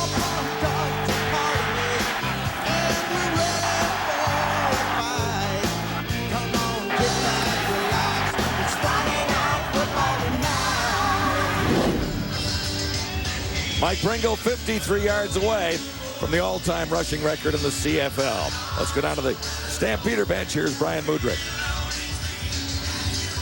I thought our offense played a lot better first half than we had in the last several weeks. You know, just turnovers hurt us. Had a comeback, a guy slipped down and is picked off for a touchdown. Had a guy fighting for a first down, ball's ripped out, and they take it for a touchdown. But we've been moving the ball consistently in the first half. You know, we just got to secure the ball. And I think our defense continues to play well, shore up a few special teams things, and we're right in this ball game. Thanks, Coach. Good luck in the second half. Thanks a lot. They are right in this ball game, and that's the thing that Tom Higgins went in there and probably told his guys, look, Calgary is right in this ball game. Let's get things going offensively. They're pretty good, though, when they lead at halftime, aren't they? Certainly are. And here's how the Eskimos scored in the first half. Well, this was the Denny Montana fumble. Really wasn't a cause fumble. Montana looking for extra yards. It popped out on its own. Robert Grant took that one in. Here's Winston October. Yeah, here's the October return for a touchdown. So the teams gave up one, the special teams. Not so special for Calgary on that play. Great return from October. It does a little John Avery at the end. And this is the slip here. And the Malcolm Frank interception for a touchdown. So the defense has not given up a point. And yet the Calgary Stampeders are down 21-3. Marcus Crandall, I felt in that first half, played a very good football game. He made the right reads, made good decisions, and can't be faulted for any of the problems on offense. And that's what Dunnigan was saying. Second half underway. Short kick. And the Stampeders will begin out near the 42-yard line. Take a look at the numbers between the two quarterbacks. Marcus Crandall, 159 yards, and is actually outdueling his counterpart, Jason Moss. And Jason Moss at Commonwealth Stadium has been unbelievable. At Commonwealth Stadium this year, Jason Moss has averaged 402 yards passing per game. On the road, that's dropped down to about 200. And so for Jason Moss to be just over 100 yards and a half of football is saying something to the Calgary defense. Stampeders on first down. Tipped at the line. Going nowhere. Chinty got his hand on it. Rashid Chinty, 97.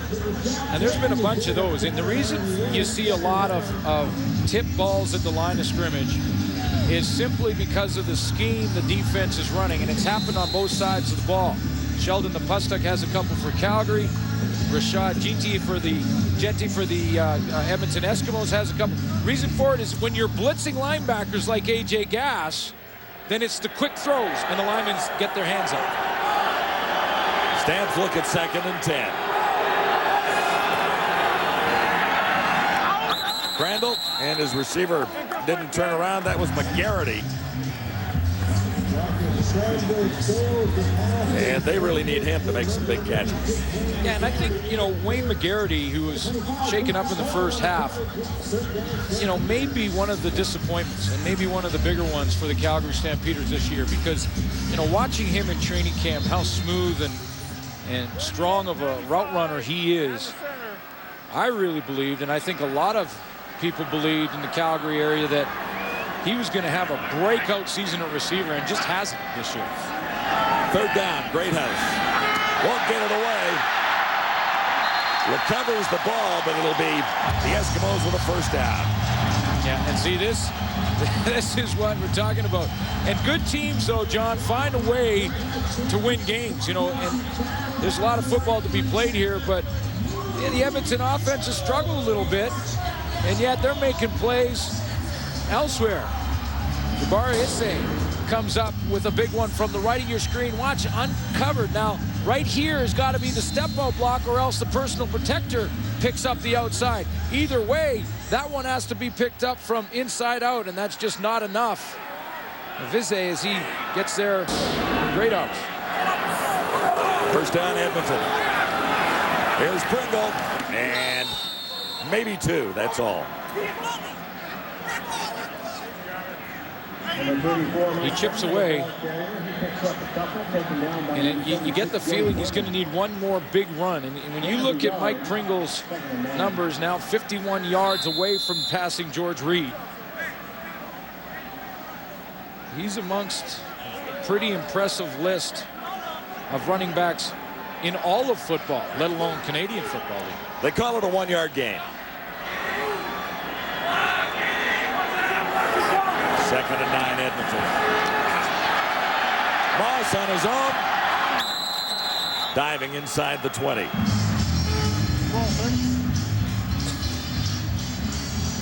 I mentioned Mike Pringle, and as he chases George Reed tonight, you look at Mike Pringle's accomplishment in all of football and where he sits, it really is quite interesting. And I know sometimes people will say, comparing one league to another, you shouldn't really do, but football is football, and 300-pound defensive linemen tackling you are no different in either league. And Pringle actually has the highest average of that group, 5.6, and the personal best year of that group. 3 more for the Eskimo total as Sean Fleming connects.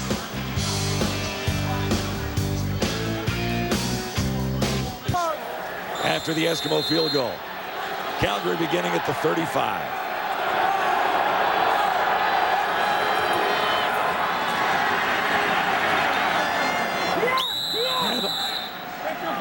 Crandall got it away. Celicio Sanford was the intended receiver. He was in a bit of a battle there with Singor Mobley and really couldn't get himself in position to catch that football. Here he comes out here. Now Malcolm Frank is going to be the deep guy. He drops off. Frank drops off. He drops that zone to Mobley right there. You see the collision, and Celicio Sanford wanted a penalty there. Mobley was looking back to the quarterback, Marcus Crandall, and really didn't see Sanford behind him. Right. 2nd and 10, Calgary. Early movements. You saw violation. Calgary number 1. Still 2nd down. That was a time count by Marcus Crandall for one reason. He saw Singor Mobley coming down Main Street and said, I think I'm just going to take a time count here because it's probably better off. The one thing is I save a hit because Mobley was coming from about 10 yards back, had a full run, and had that play had a chance to be snapped, Marcus Crandall was going to be on his back.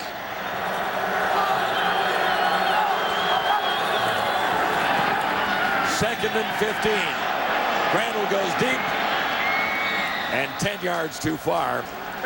for Darcy Levy. Yeah, and Darcy Levy broke off his pattern a little bit at the end of that and bent sort of towards the middle or the hash mark, and when he did, that's when the play had its problems. Marcus Crandall drops down. He's getting pressure up the middle. So he has to put some air on this. And you see how he floats inside, Levy? If Levy stays outside down the numbers, he has a chance for a big play here. Because Marcus Crandall puts lots of air on that football and only missed him by about 3 yards.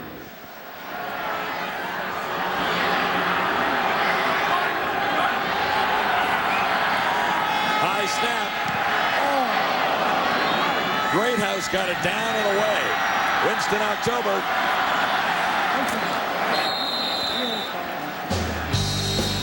Eight yards on the return, and Mike Pringle trots back on the field.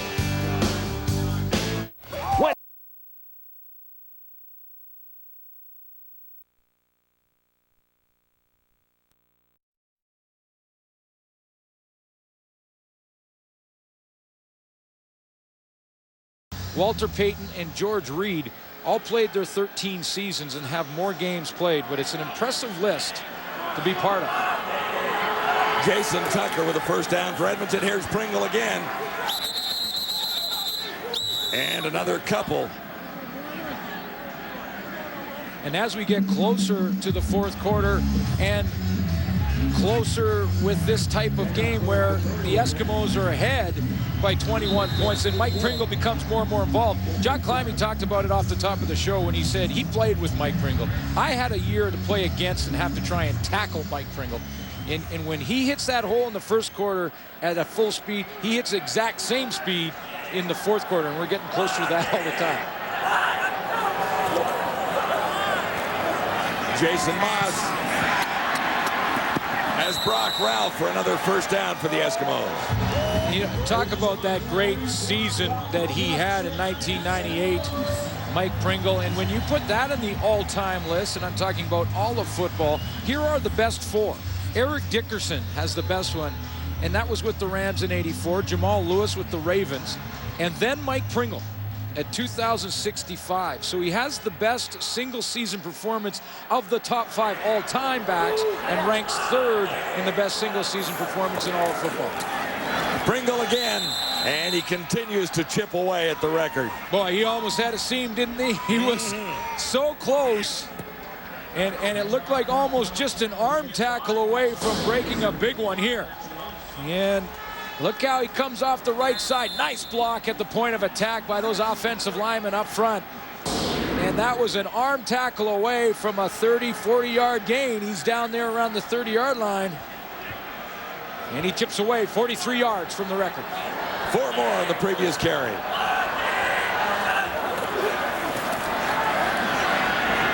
Haas puts it up, and a flag comes down.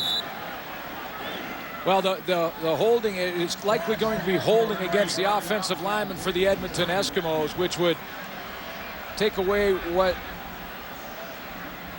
whether it was a catch or not. And this is outside, and it goes down. This ball hits the turf. So Calgary Stampeders, if in fact it is the holding. Edmonton 61. Penalties declined. 3rd down. There you go. They declined the penalty for holding, and Tom Higgins will have to put the field goal team out there. And we'll take a look and see if we can pick up the holding. Right up at the top of your screen.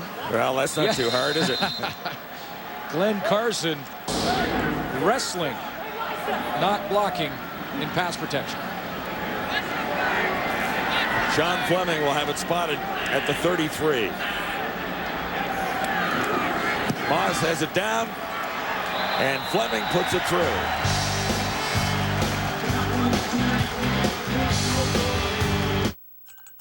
Whether he makes the record tonight or not, it's a good chance he'll get some votes. First down, Calgary. Randall on the run. Nicholas Lewis making the catch. The other guy that has a shot, if this game continues the way it's going at the player of the game, I would believe would be Winston October. And Winston October this season, what a year he has had. 2 punt return TDs. Second coming tonight.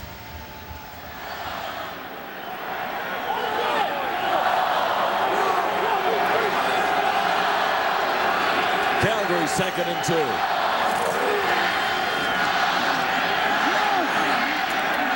And they won't get it. Victor Ike was the ball carrier, and not this time. John, Winston October came into this game averaging 13.2 yards per punt return. His career average is 10. The best punt returner in CFL history, without question, is Henry Gizmo Williams. Henry Gizmo Williams, who was with us yesterday at Wendy's, by the way, signing autographs, and it was nice to see the Giz again. His career average, 11.1. His best year, 14.7. That was 1991. Winston October has a chance to beat Gizmo's best year for punt return average. New kicker for the Stampeders, Clinton Greathouse, gets this one away.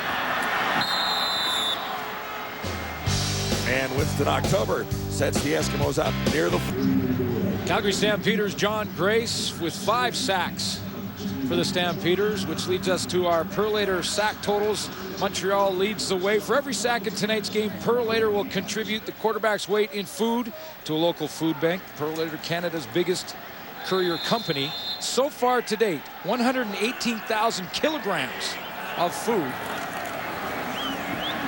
A little more Pringle there.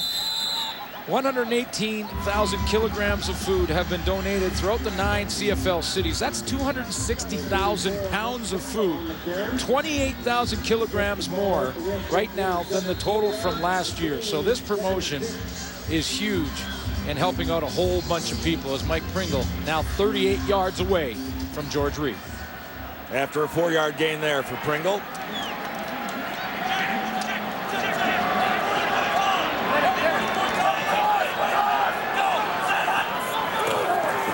He'll get it again. Flags are down this time, however. Maybe a yard. John, did you see Joe Fleming fly in there? Now, I think the Calgary Stampeders might be running their own tally as well over there on Mike Pringle. And now he's in at 38 yards and closing fast. Has 78 yards on the night. And I'm wondering, because Joe Fleming flew over there in a heartbeat to try and make sure that Mike Pringle didn't pick up any. Calgary, 2nd down repeated. Watch how quickly Fleming recognizes Pringle has the ball. Pass rush move. Whoa, Pringle routes the ball. I'm in there. Right in there to get a hold of him and yank him back. They're battling now. They don't want to be the answer to that trivia question. 2nd and 1 for the Eskimos, and Moss will have it on 2nd effort. Number 12, Jason Moss, calling his own number. Mike Pringle and I had a nice conversation yesterday. A lot of media sitting around him, obviously wanting to get the story and how he felt. He's been quite quiet about the record all season long, and over this last week, he's wanted to talk more about it. Told me that maybe his biggest influence outside of his mother, Annie, as a player and a teammate was Tracy Ham, former Edmonton Eskimo quarterback. So Tracy Ham was one guy in Baltimore and Montreal that really challenged him. Pringle broke 1 tackle. And the Stampeders are waiting again. Yeah, and he told me that the way that Tracy Ham would challenge him is that when Mike Pringle arrived in Baltimore, and he said, I was traded from Sacramento to Baltimore for a piece of chewing gum and a roll of tape. It was future considerations, and he said, I'm not sure how many yards future considerations is rushed for. But when I ended up in Baltimore, Tracy Ham knew I was confident. I told him I'd like the football. And Tracy Ham would call his own plays, and in 2nd and 8 a couple times said, okay, you want it? You got it. Let's see if you can get the first down. Jason Moss to the near side. Eskimos will get a first down. And Tucker heads to the end zone. He gets there. Jason Tucker, a 56-yard touchdown. It'll go in the books as a 56-yard touchdown pass from Jason Tucker, but he really only had to throw it a few. And Jason Tucker continues to add to his per-catch average in the CFL because he's tracking down a record this year.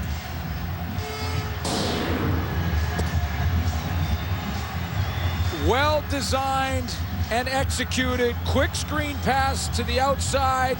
Scott Kokach caught a little short. Calgary 31. And Tucker does the rest. Jason Tucker's average coming into this game was 28.9 yards per catch. The CFL record is held by Milt Stegall at 26.5 in 1997. Tucker added to it there.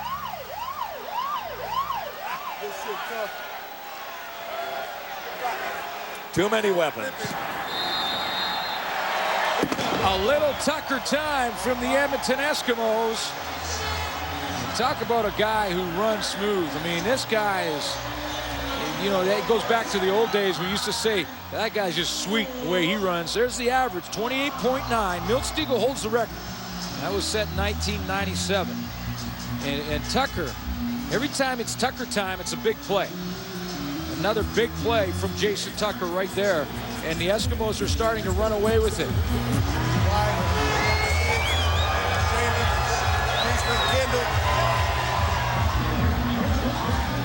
There's been some tremendous receivers in Edmonton Eskimo history.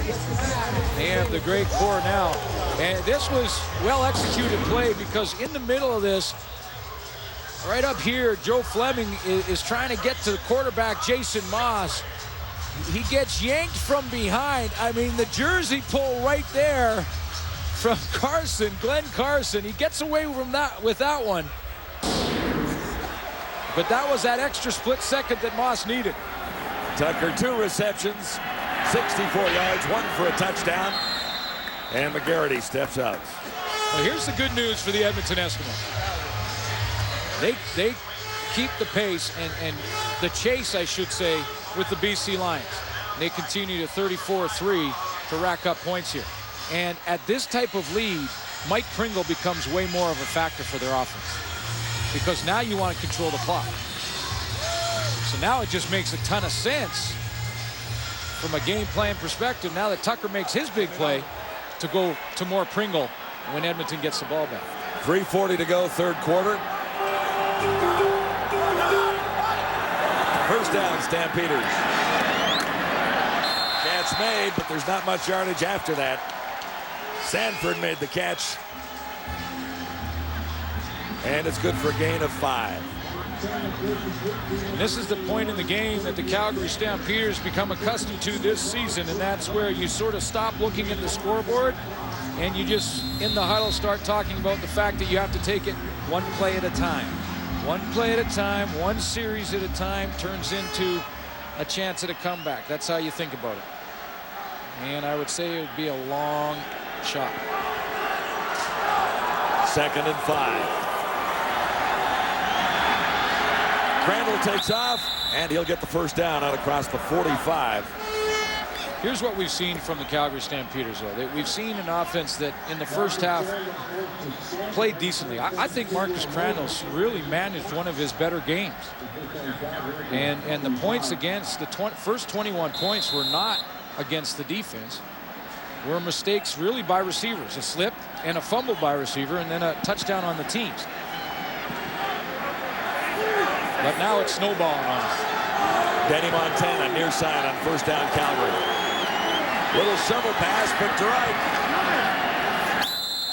3, maybe 4, did the ball come loose? Did the whistle blow? The Eskimos say they have a fumble recovered.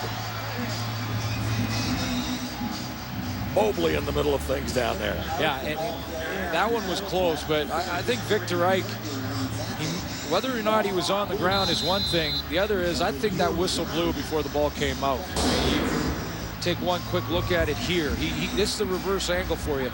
And as he goes down, the ball comes out right there. The knee had touched, the right knee, and I believe the whistle went as well. And that was the call.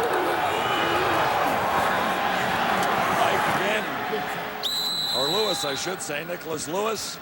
Yeah, Nick Lewis, and right now the Calgary Stampeders are taking advantage of the pressure from Edmonton, because the one way offensively you can take advantage of pressure is screen draw or shovel series. And here comes the shovel series from the outside, the slot back position to Nick Lewis. Underneath, you see the pressures come up the field, and that's why there's a void in behind him. Stampeders at the 50, first down. And that one was deflected before it got to the receiver. Now, the other thing that the Calgary Stampeders and Matt Dunnigan was a master at when he played the quarterback position was there's two ways to really beat the blitz when you're throwing on it. One is the quick throw. It's called the hot read. Get it out of there in a hurry, and that's what Calgary's been doing. The other is to try and get a receiver to just head right down the middle and lob it up to him. Interesting to see if Calgary goes to that. 2nd and 10, Calgary.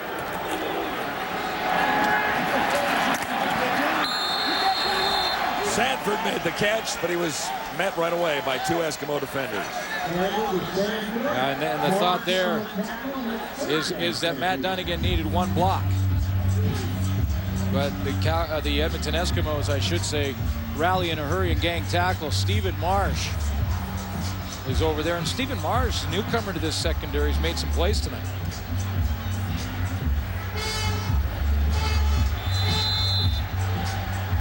Clinton Greathouse for Calgary to kick it away.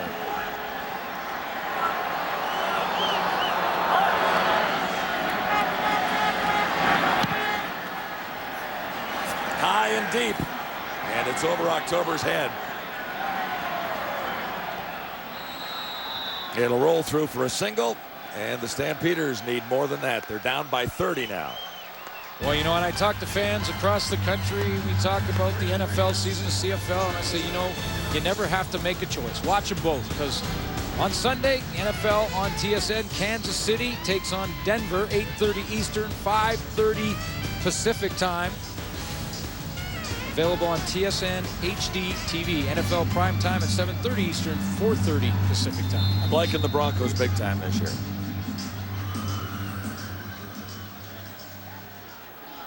Boy, that battle's been going on all night. They're double teaming that mascot now.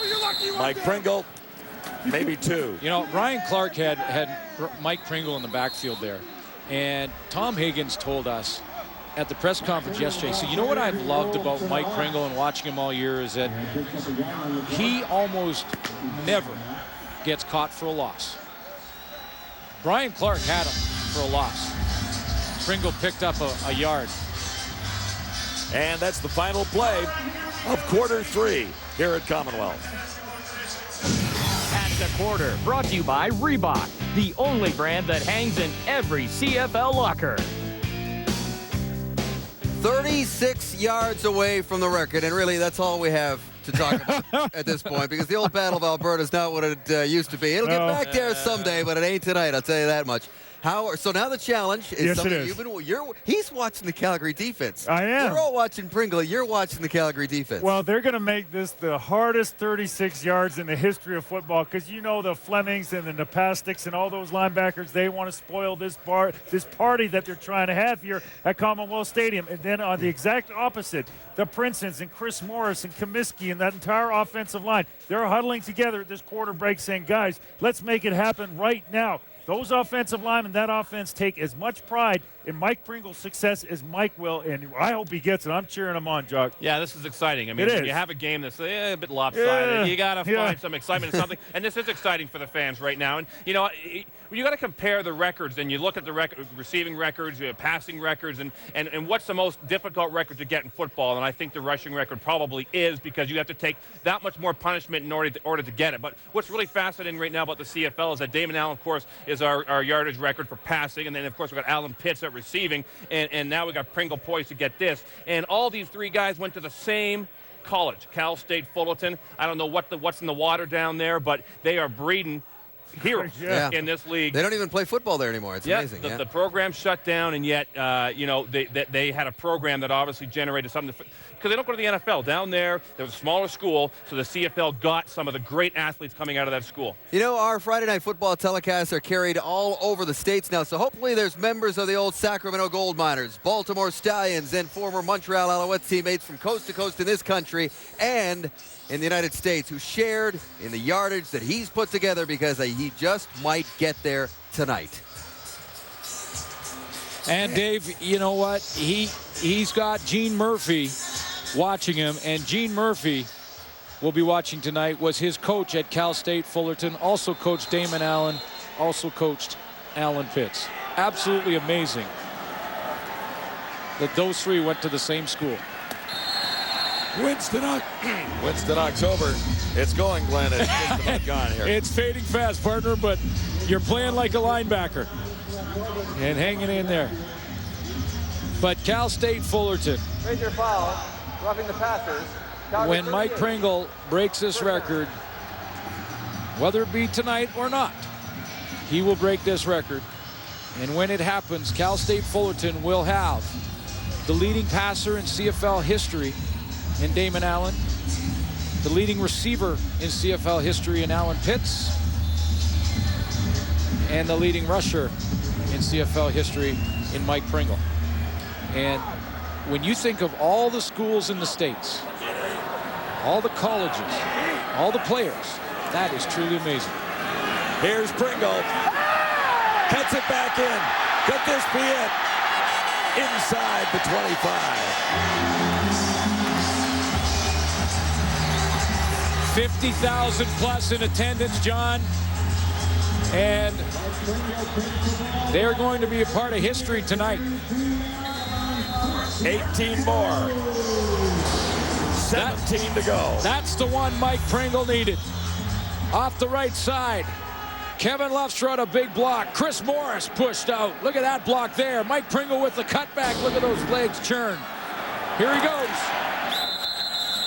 A couple more for Pringle. On target. He won't be stopped tonight. He needed 116 yards to pass George Reed. He is now at 103. His third 100-yard rushing game of the season. Annie Pringle is in attendance. There she is. There he is.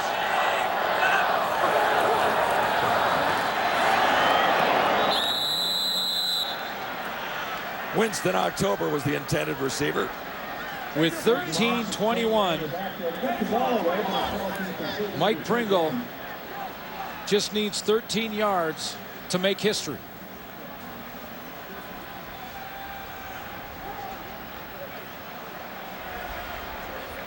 We're adjusting to go along with the CFL stats keepers here, so now it's down to 12. Okay, we have to make it official. 12 yards now for Mike Pringle. And he continues to set his 100-yard rushing games in a career. A new mark every time he sets that mark. He's got that one now. And Fleming has made 3 in a row. Stampeders on first down. Crandall in trouble. He escapes and fires a little low. Eskimos all around the intended receiver, Denny Montana. George Reed has Johnny Bright to set the mark at 16,116 yards.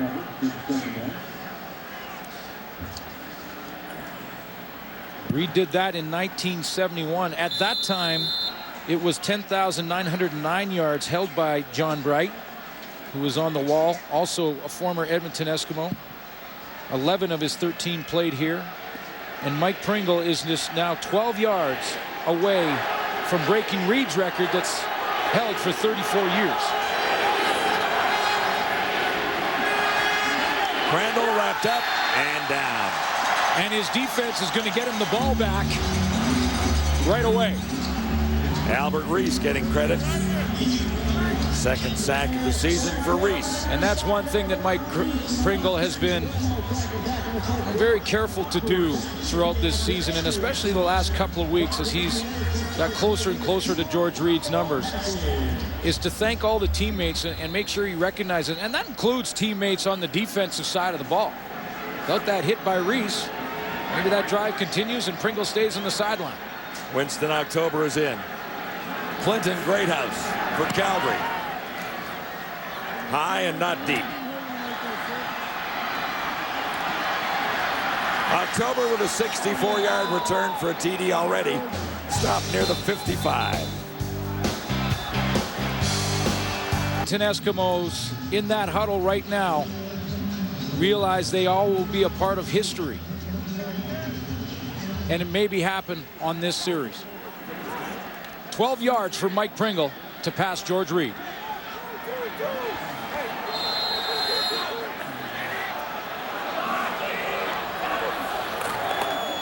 Pringle gets the call. Annie Pringle, McKenna, his wife. McKinney in the stands. His son Isaiah is here. He's 7. There's Annie to the left. Called Danny Machocha, the offensive coordinator, asked to make sure he does everything he can to get her son Michael the record tonight.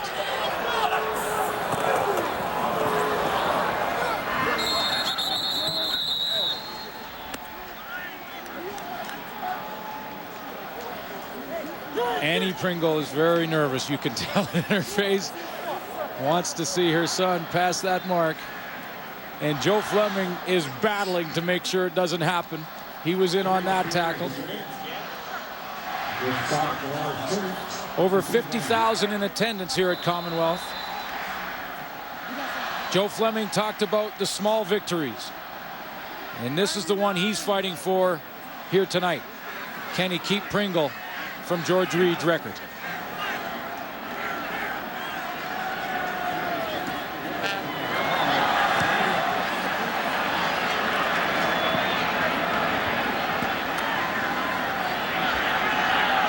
McGarrity's trying to get to that wall, and A.J. Gass isn't going to let him do it.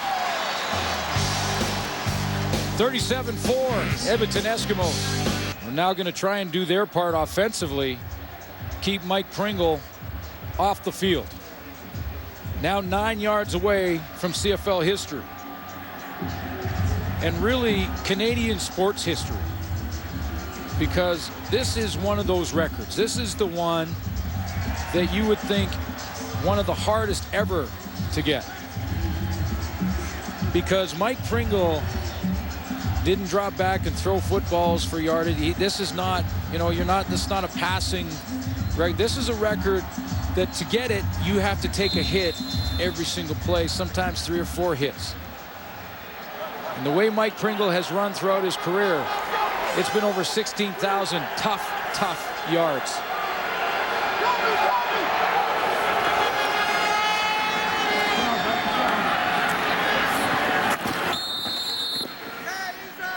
That's Victor Ike out of the backfield and out of bounds for the Calgary Stampeders. And the Stampeders offensively, I'm sure were told by Joe Fleming as they went on the field, do your part.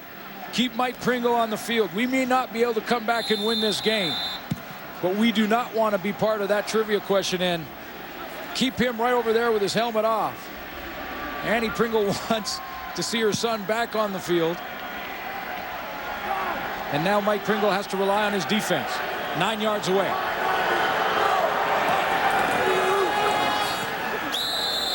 Crandall now, and this will be close. Scott Reginbald right over the pile.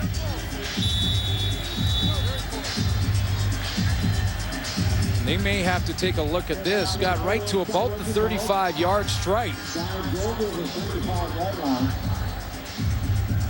And they're going to take a look and bring in the chains to measure. I don't think he got it.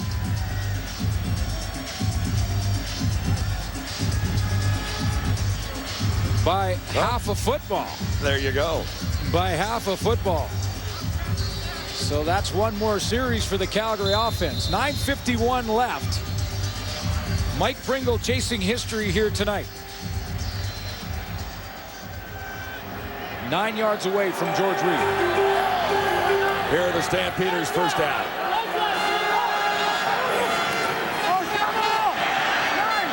Crandall just got it away in time. Lewis has it. And the Calgary offense with a little bit of life will get another first down. Nick Lewis kind of danced his way to extra yardage there, sliding in between tacklers for the Edmonton Eskimos. Nice little play from Nick Lewis. Watch this play. Nick Lewis, Crandall get pressure again from Quincy Coleman, and watch this little slide right there. little half step, kind of Michael Jackson move as he slid through. Calgary offense is really the only way they can keep Pringle off the field and from getting this record right now. First down, Calgary. Danny Montana's going to get smacked. He held on. He did hang on. But that's a big hit from Crutchfield on the outside. In Crutchfield, Daryl Crutchfield with a little crunch. It's a nice pop. Danny Montana hangs on to that football. Gain of 7. 2nd and 3, Calgary. Some contact there. There was contact. Quincy Coleman jumped that from the safety position. The Eskimos have played defensively what we used to call robber. And a lot of robber where the safety comes down and plays in the curl. Celicio Sanford was the intended receiver. He tried to run a curl, and Quincy Coleman, who's right over here in your picture, as this curl is run, Coleman's going to play the robber. Usually the safety's way deeper. You see how he's inside? Now he just reads that play, comes in. That's kind of how you play the match defense. That's really what that is. Coleman jumps in and right there to make the play. And Pringle will come back on the field after October returns this, or not. And he may not get back in a hurry. Daryl Mitchell has another touchdown.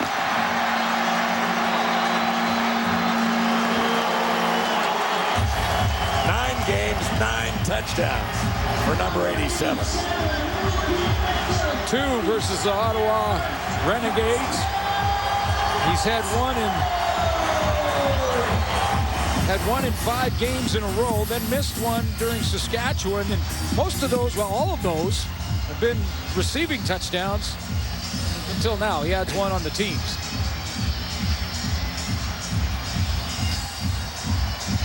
And as great a play that was from Daryl Mitchell, it keeps Mike Pringle off the field. You think Believe he thought it or not. I think he thought about halfway through that run, running out of bounds at about the 15. Yeah, giving it to Mike. Well, that was an interesting convert. The Eskimos pad their lead. It's 44-4. Pringle. And they're going to have to wait because the Calgary Stampeders get the ball back after the Daryl Mitchell touchdown on the special teams. Sanford met by Marsh, and here's the Mitchell touchdown. Has some problems catching the football. Daryl Mitchell's coming off the edge here, and his job is just to contain the kick, make sure that Clinton Greathouse gets it away, and he didn't even get a chance to do that. Mitchell scoops it up, and no one will catch Daryl Mitchell with that much room in the open field. He's finding a way to get in the end zone this year, isn't he? And Calgary Stampeders get a new set of downs. 7:44 and the clock is running. Mike Pringle 9 yards away from passing George Reed.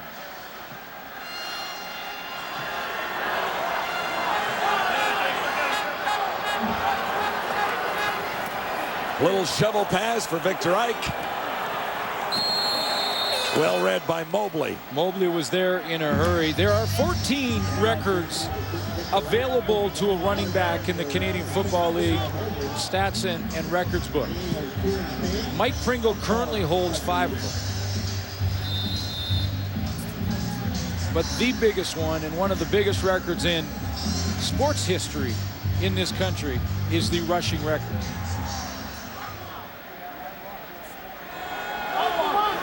Second and 8, Calgary.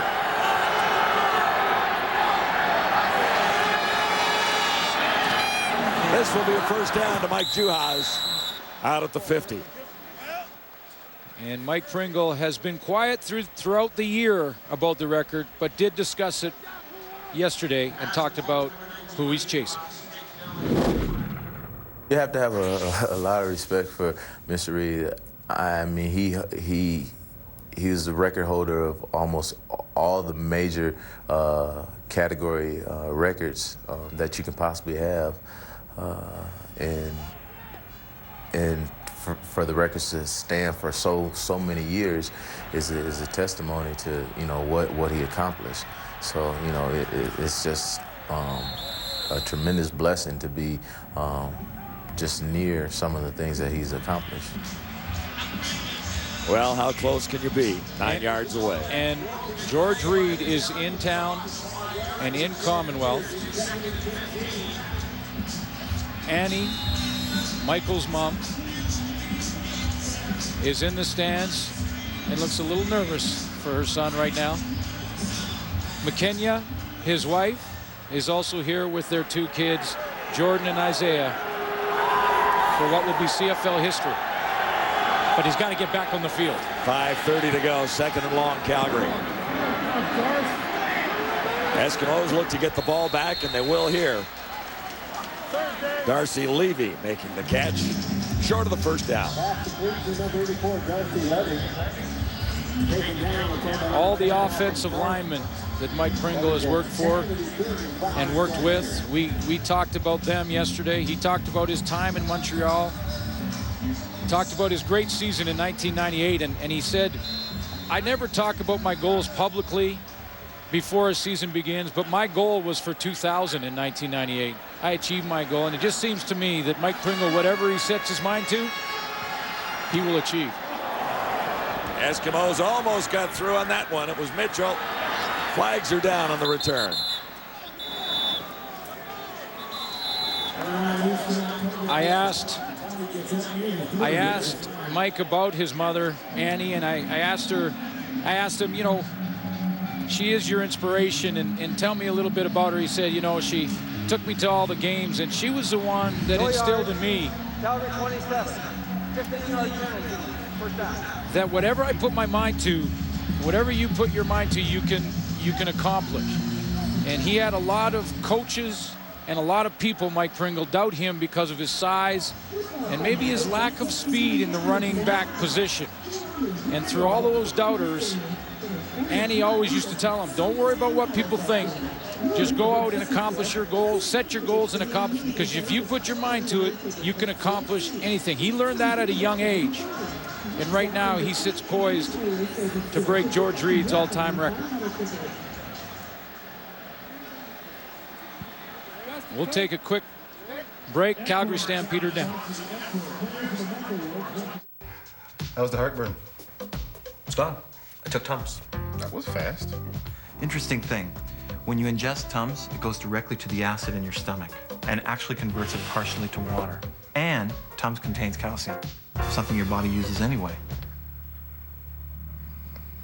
Anyway. Oh, you should have been at the Tums knocks out heartburn fast. That's all you really need to know. Now there's new Tums Smooth Dissolve. It's so silky smooth, you have to try it to believe it. Eskimos' next home game, September 25th against the Argonauts. There's the number to call for tickets to Commonwealth.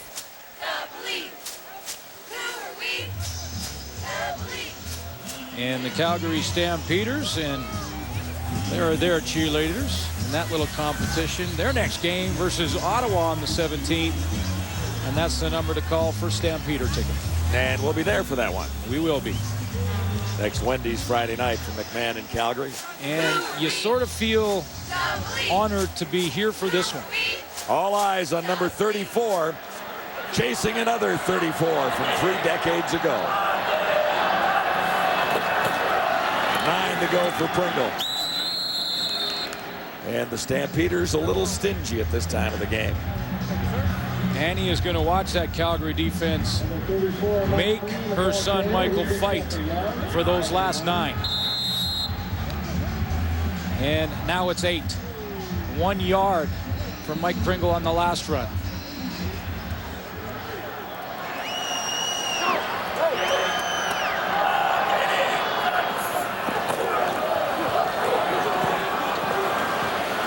Look at that O-line move the pile. How bad do they want it? How bad do they want to be a part of history? And how tough is it for this Calgary Stampeder team? Glenn Carson, Dan Comiskey, George Reed now on the sideline. as Mike Pringle fittingly in the fourth quarter, and Mike Pringle owns the fourth quarter, is scrapping away and fighting for the last 10 yards to break George Reed's record.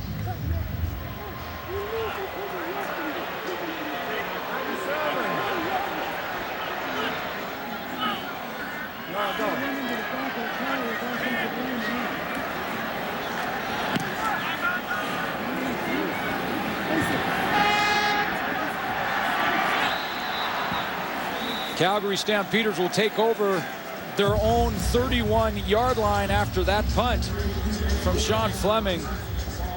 George Reed, 16,116 career rushing yards.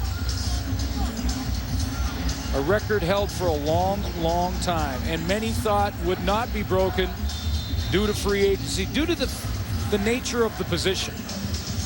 Both similar style running backs, and the debate will continue forever.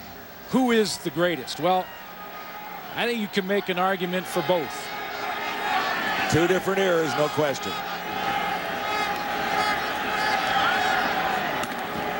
Throw down the middle. Crandall trying to get Darcy. Levy. That goes incomplete. It'll be 2nd and 10. And the defense now feeling the responsibility, I'm sure, for the Edmonton Eskimos to get Mike Pringle back on the field. 3:18 to go.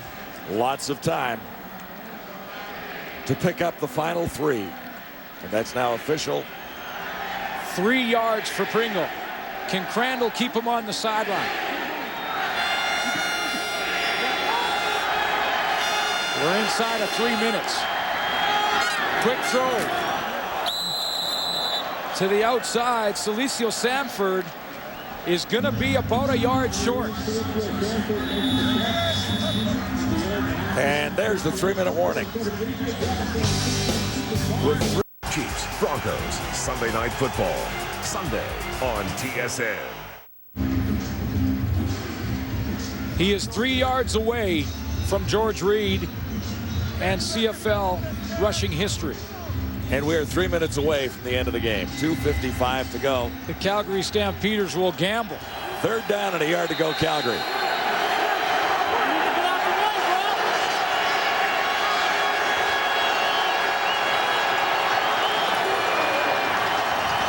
And they're not going to get it. I don't think they've got the first down. Victor Ike got the call. That ball is going to be marked on the 40. The Calgary Stampeders needed the 41. And the Edmonton Eskimo offense is already on their way.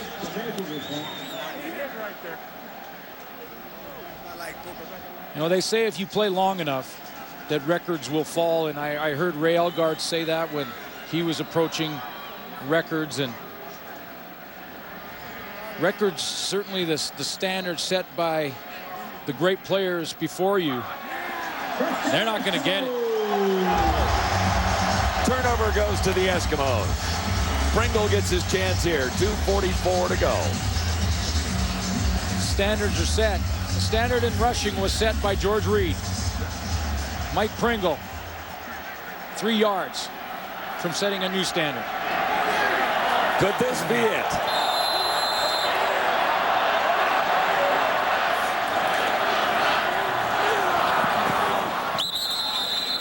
Maybe a yard. The Calgary Stampeders, John, have everybody in the box.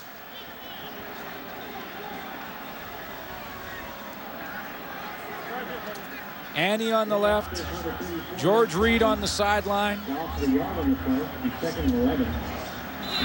And George knows it's only a matter of time. But actually, where they spot the ball, it is still 3 yards necessary.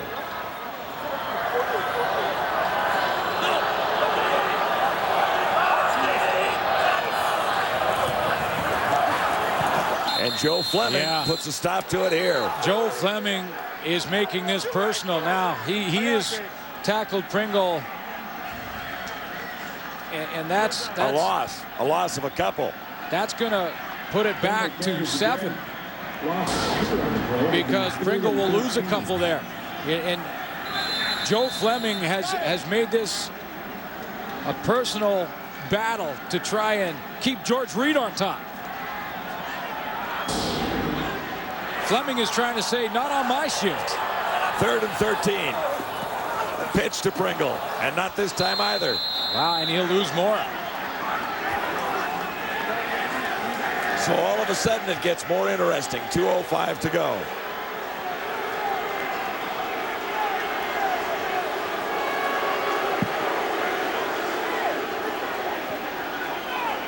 Unbelievable. So close so far. Well, he's all the way up to 3 yards away from the record. And now after back-to-back losses, he's 15 yards away from the record.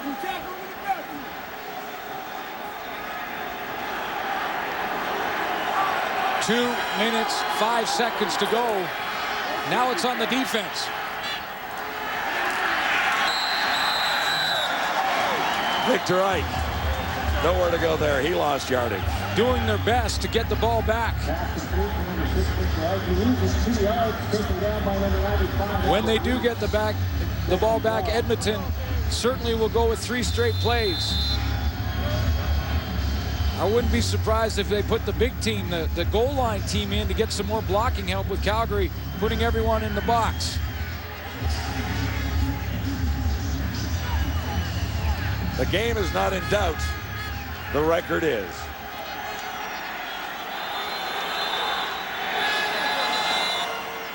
.138, and Calgary will call a timeout.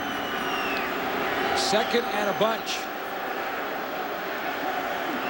The fans obviously hate it, but the Calgary Stampeders, you heard Joe Fleming say it before the game that this is a small battle in a season where they haven't won many of the small battles.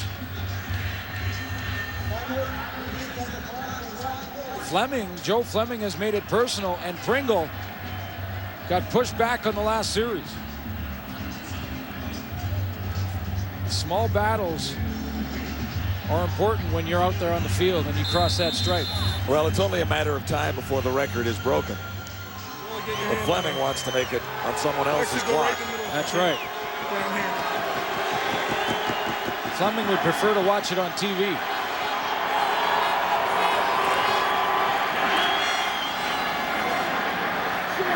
What a catch. Juhas goes up and brings it down. The Stampeders will continue the drive.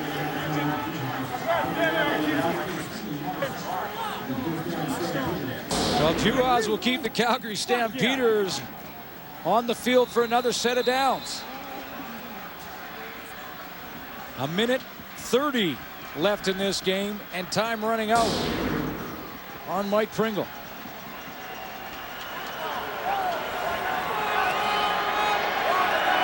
First down, Calgary.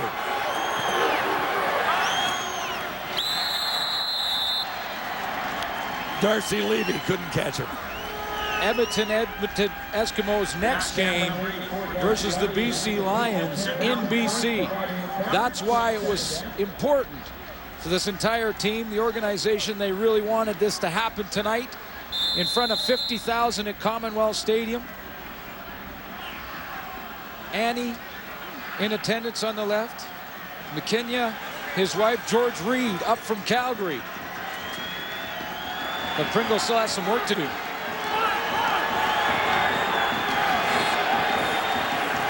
Second and 10. And it'll be third down, Stampeders. 1:08 left, and Mike Pringle needs 15 yards. This is the game story, folks. This has been the game story and will be the game story for the next 1:08 seconds. Calgary Stampeders are going to leave their offense on the field. For third down here, 1:08 to go.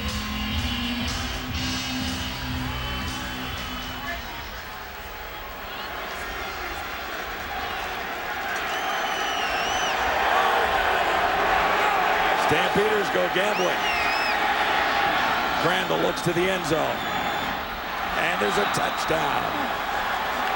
Nick Lewis makes the touchdown catch.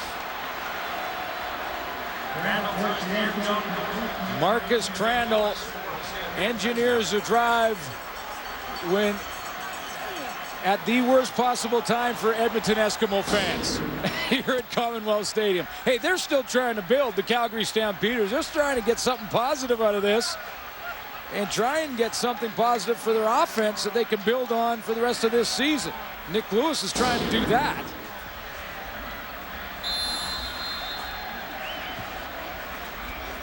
Well, the only good thing for Eskimo fans right there is they scored in a hurry. Yeah, well, they scored now.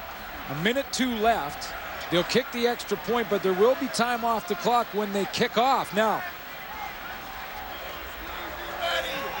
that should leave the Edmonton offense and Mike Pringle with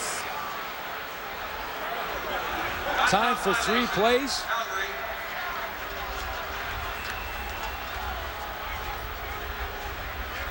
The way the Calgary defense will play against him when he gets back out there will be to put 8 or 9 players up near the line of scrimmage to try and stop him. Likely the best way for Pringle to get it is to try and go straight at the line, hit a crease, and try and break one. He was 3 yards away.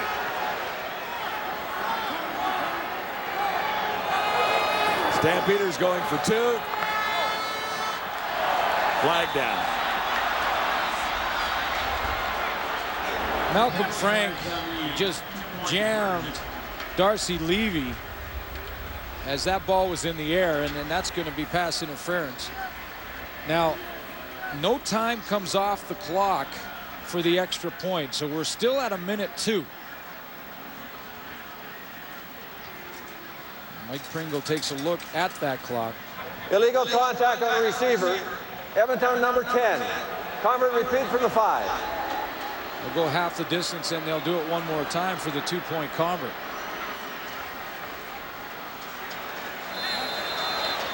But time will come off the clock when the Calgary Stampeders kick the ball off.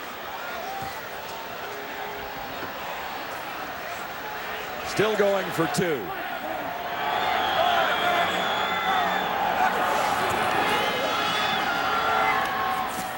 And they'll get the 2 points. Sanford making the catch. A little solace for Calgary.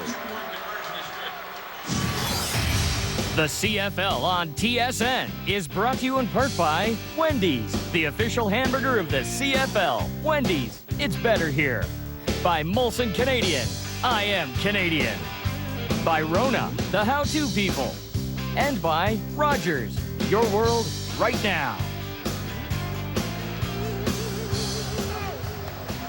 Boy, this storybook of this game was all set for the perfect ending. He was 3 yards away. Mike Pringle 3 yards away from George Reed's record in a blowout for the Edmonton Eskimos on home turf, and in 2 consecutive plays lost 12 yards and is now 15 yards away from CFL history. The Calgary Stampeders likely will go for an onside kick here. Really doesn't matter where they are on the field. No, it doesn't. And there is still 1 minute and 2 seconds left. But Pringle has a lot of work to do. 3 yards is one thing. You can push the pile for a couple. 15 is another.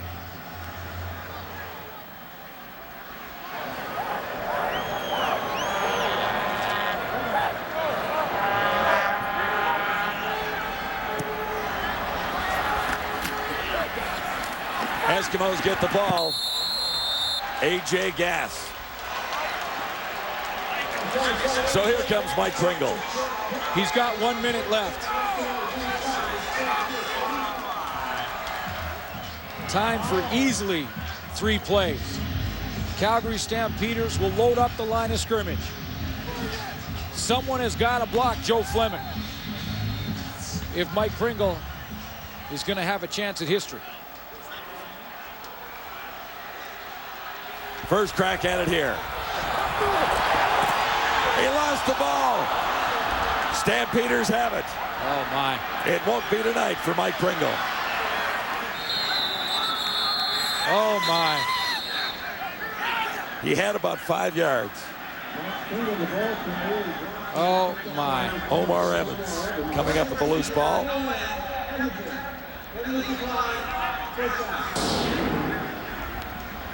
Well, Mike Pringle, they do load it up.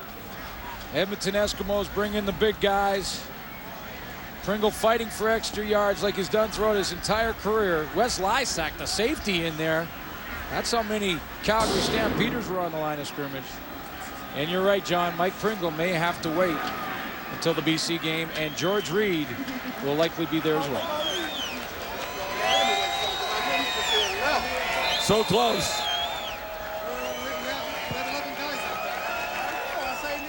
You know, and one of the concerns for Pringle all week long and really all year long has been that this record and the chasing George Reed would be a distraction to his teammates. That's why he said yesterday that it would be nice to do it for a lot of reasons. The home crowd, my mom is in attendance, but plus I don't want to be a distraction to my teammates anymore. We need to concentrate on winning football games, and we need to get this record behind us. And that's one of the reasons he wanted to do it tonight. Well, and on home turf. Yeah, and with the 50,000 in attendance, and now with 44 seconds left, it's looking like he'll have to wait for one more week and answer the questions for one more week. But beating the record is just a matter of time, and it'll be likely the first series in Vancouver. Unless Calgary fumbles the ball here or something, because stranger things have happened in this one tonight.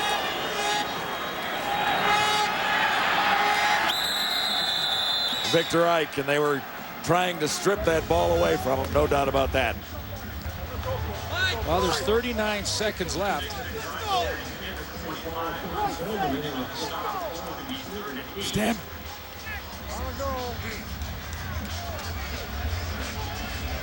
Hey, Jason! Offensive linemen are in there talking. Calgary Stampeders going to gamble again on third down, eat up more of this time. The clock is running now, and we're at 30 seconds.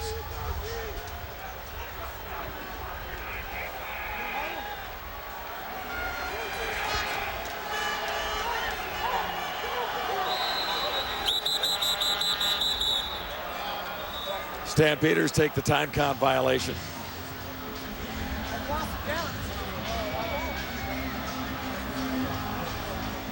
$18 seconds on the clock.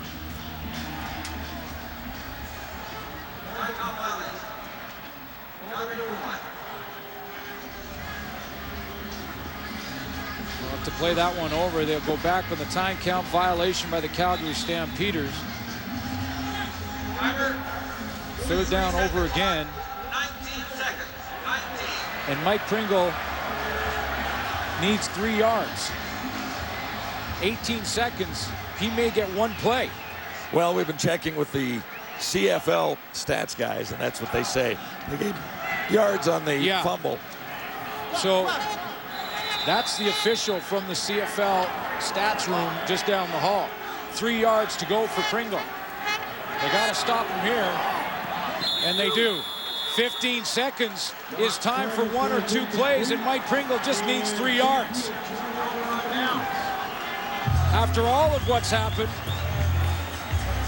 we may see George Reed on the field just yet.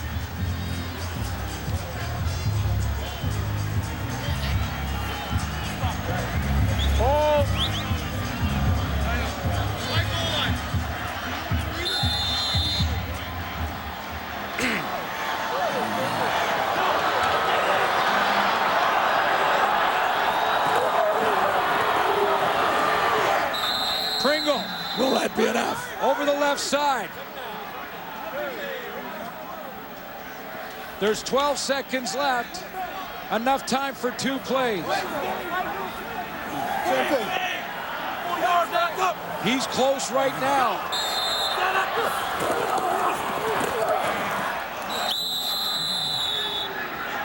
Mike Pringle. Mike Pringle carries again.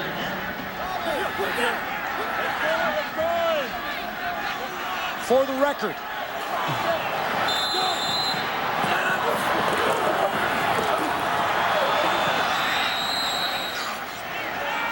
He needed 1 yard, and Mike Pringle got held for a loss in the backfield. Oh my! The Calgary Stampeders battled. Mike Pringle needed 1 yard for the CFL record and was held short. Was held to a 1 yard loss on the last offensive play of the game for the Edmonton Eskimos. Oh my. Here's a look. Pringle a yard away from history.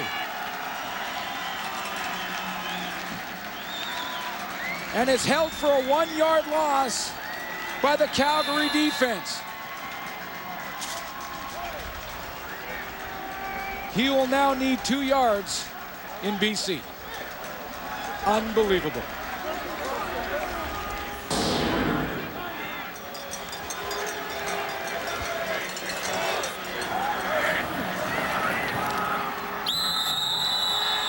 Officially, he'll need 2 yards. That's the game. Thanks for carrying me tonight, partner. A little Kermit-like I am. Unbelievable. Mike Pringle is 2 yards away from George Reed's record. He's with his son, Isaiah. We'll have to wait for BC.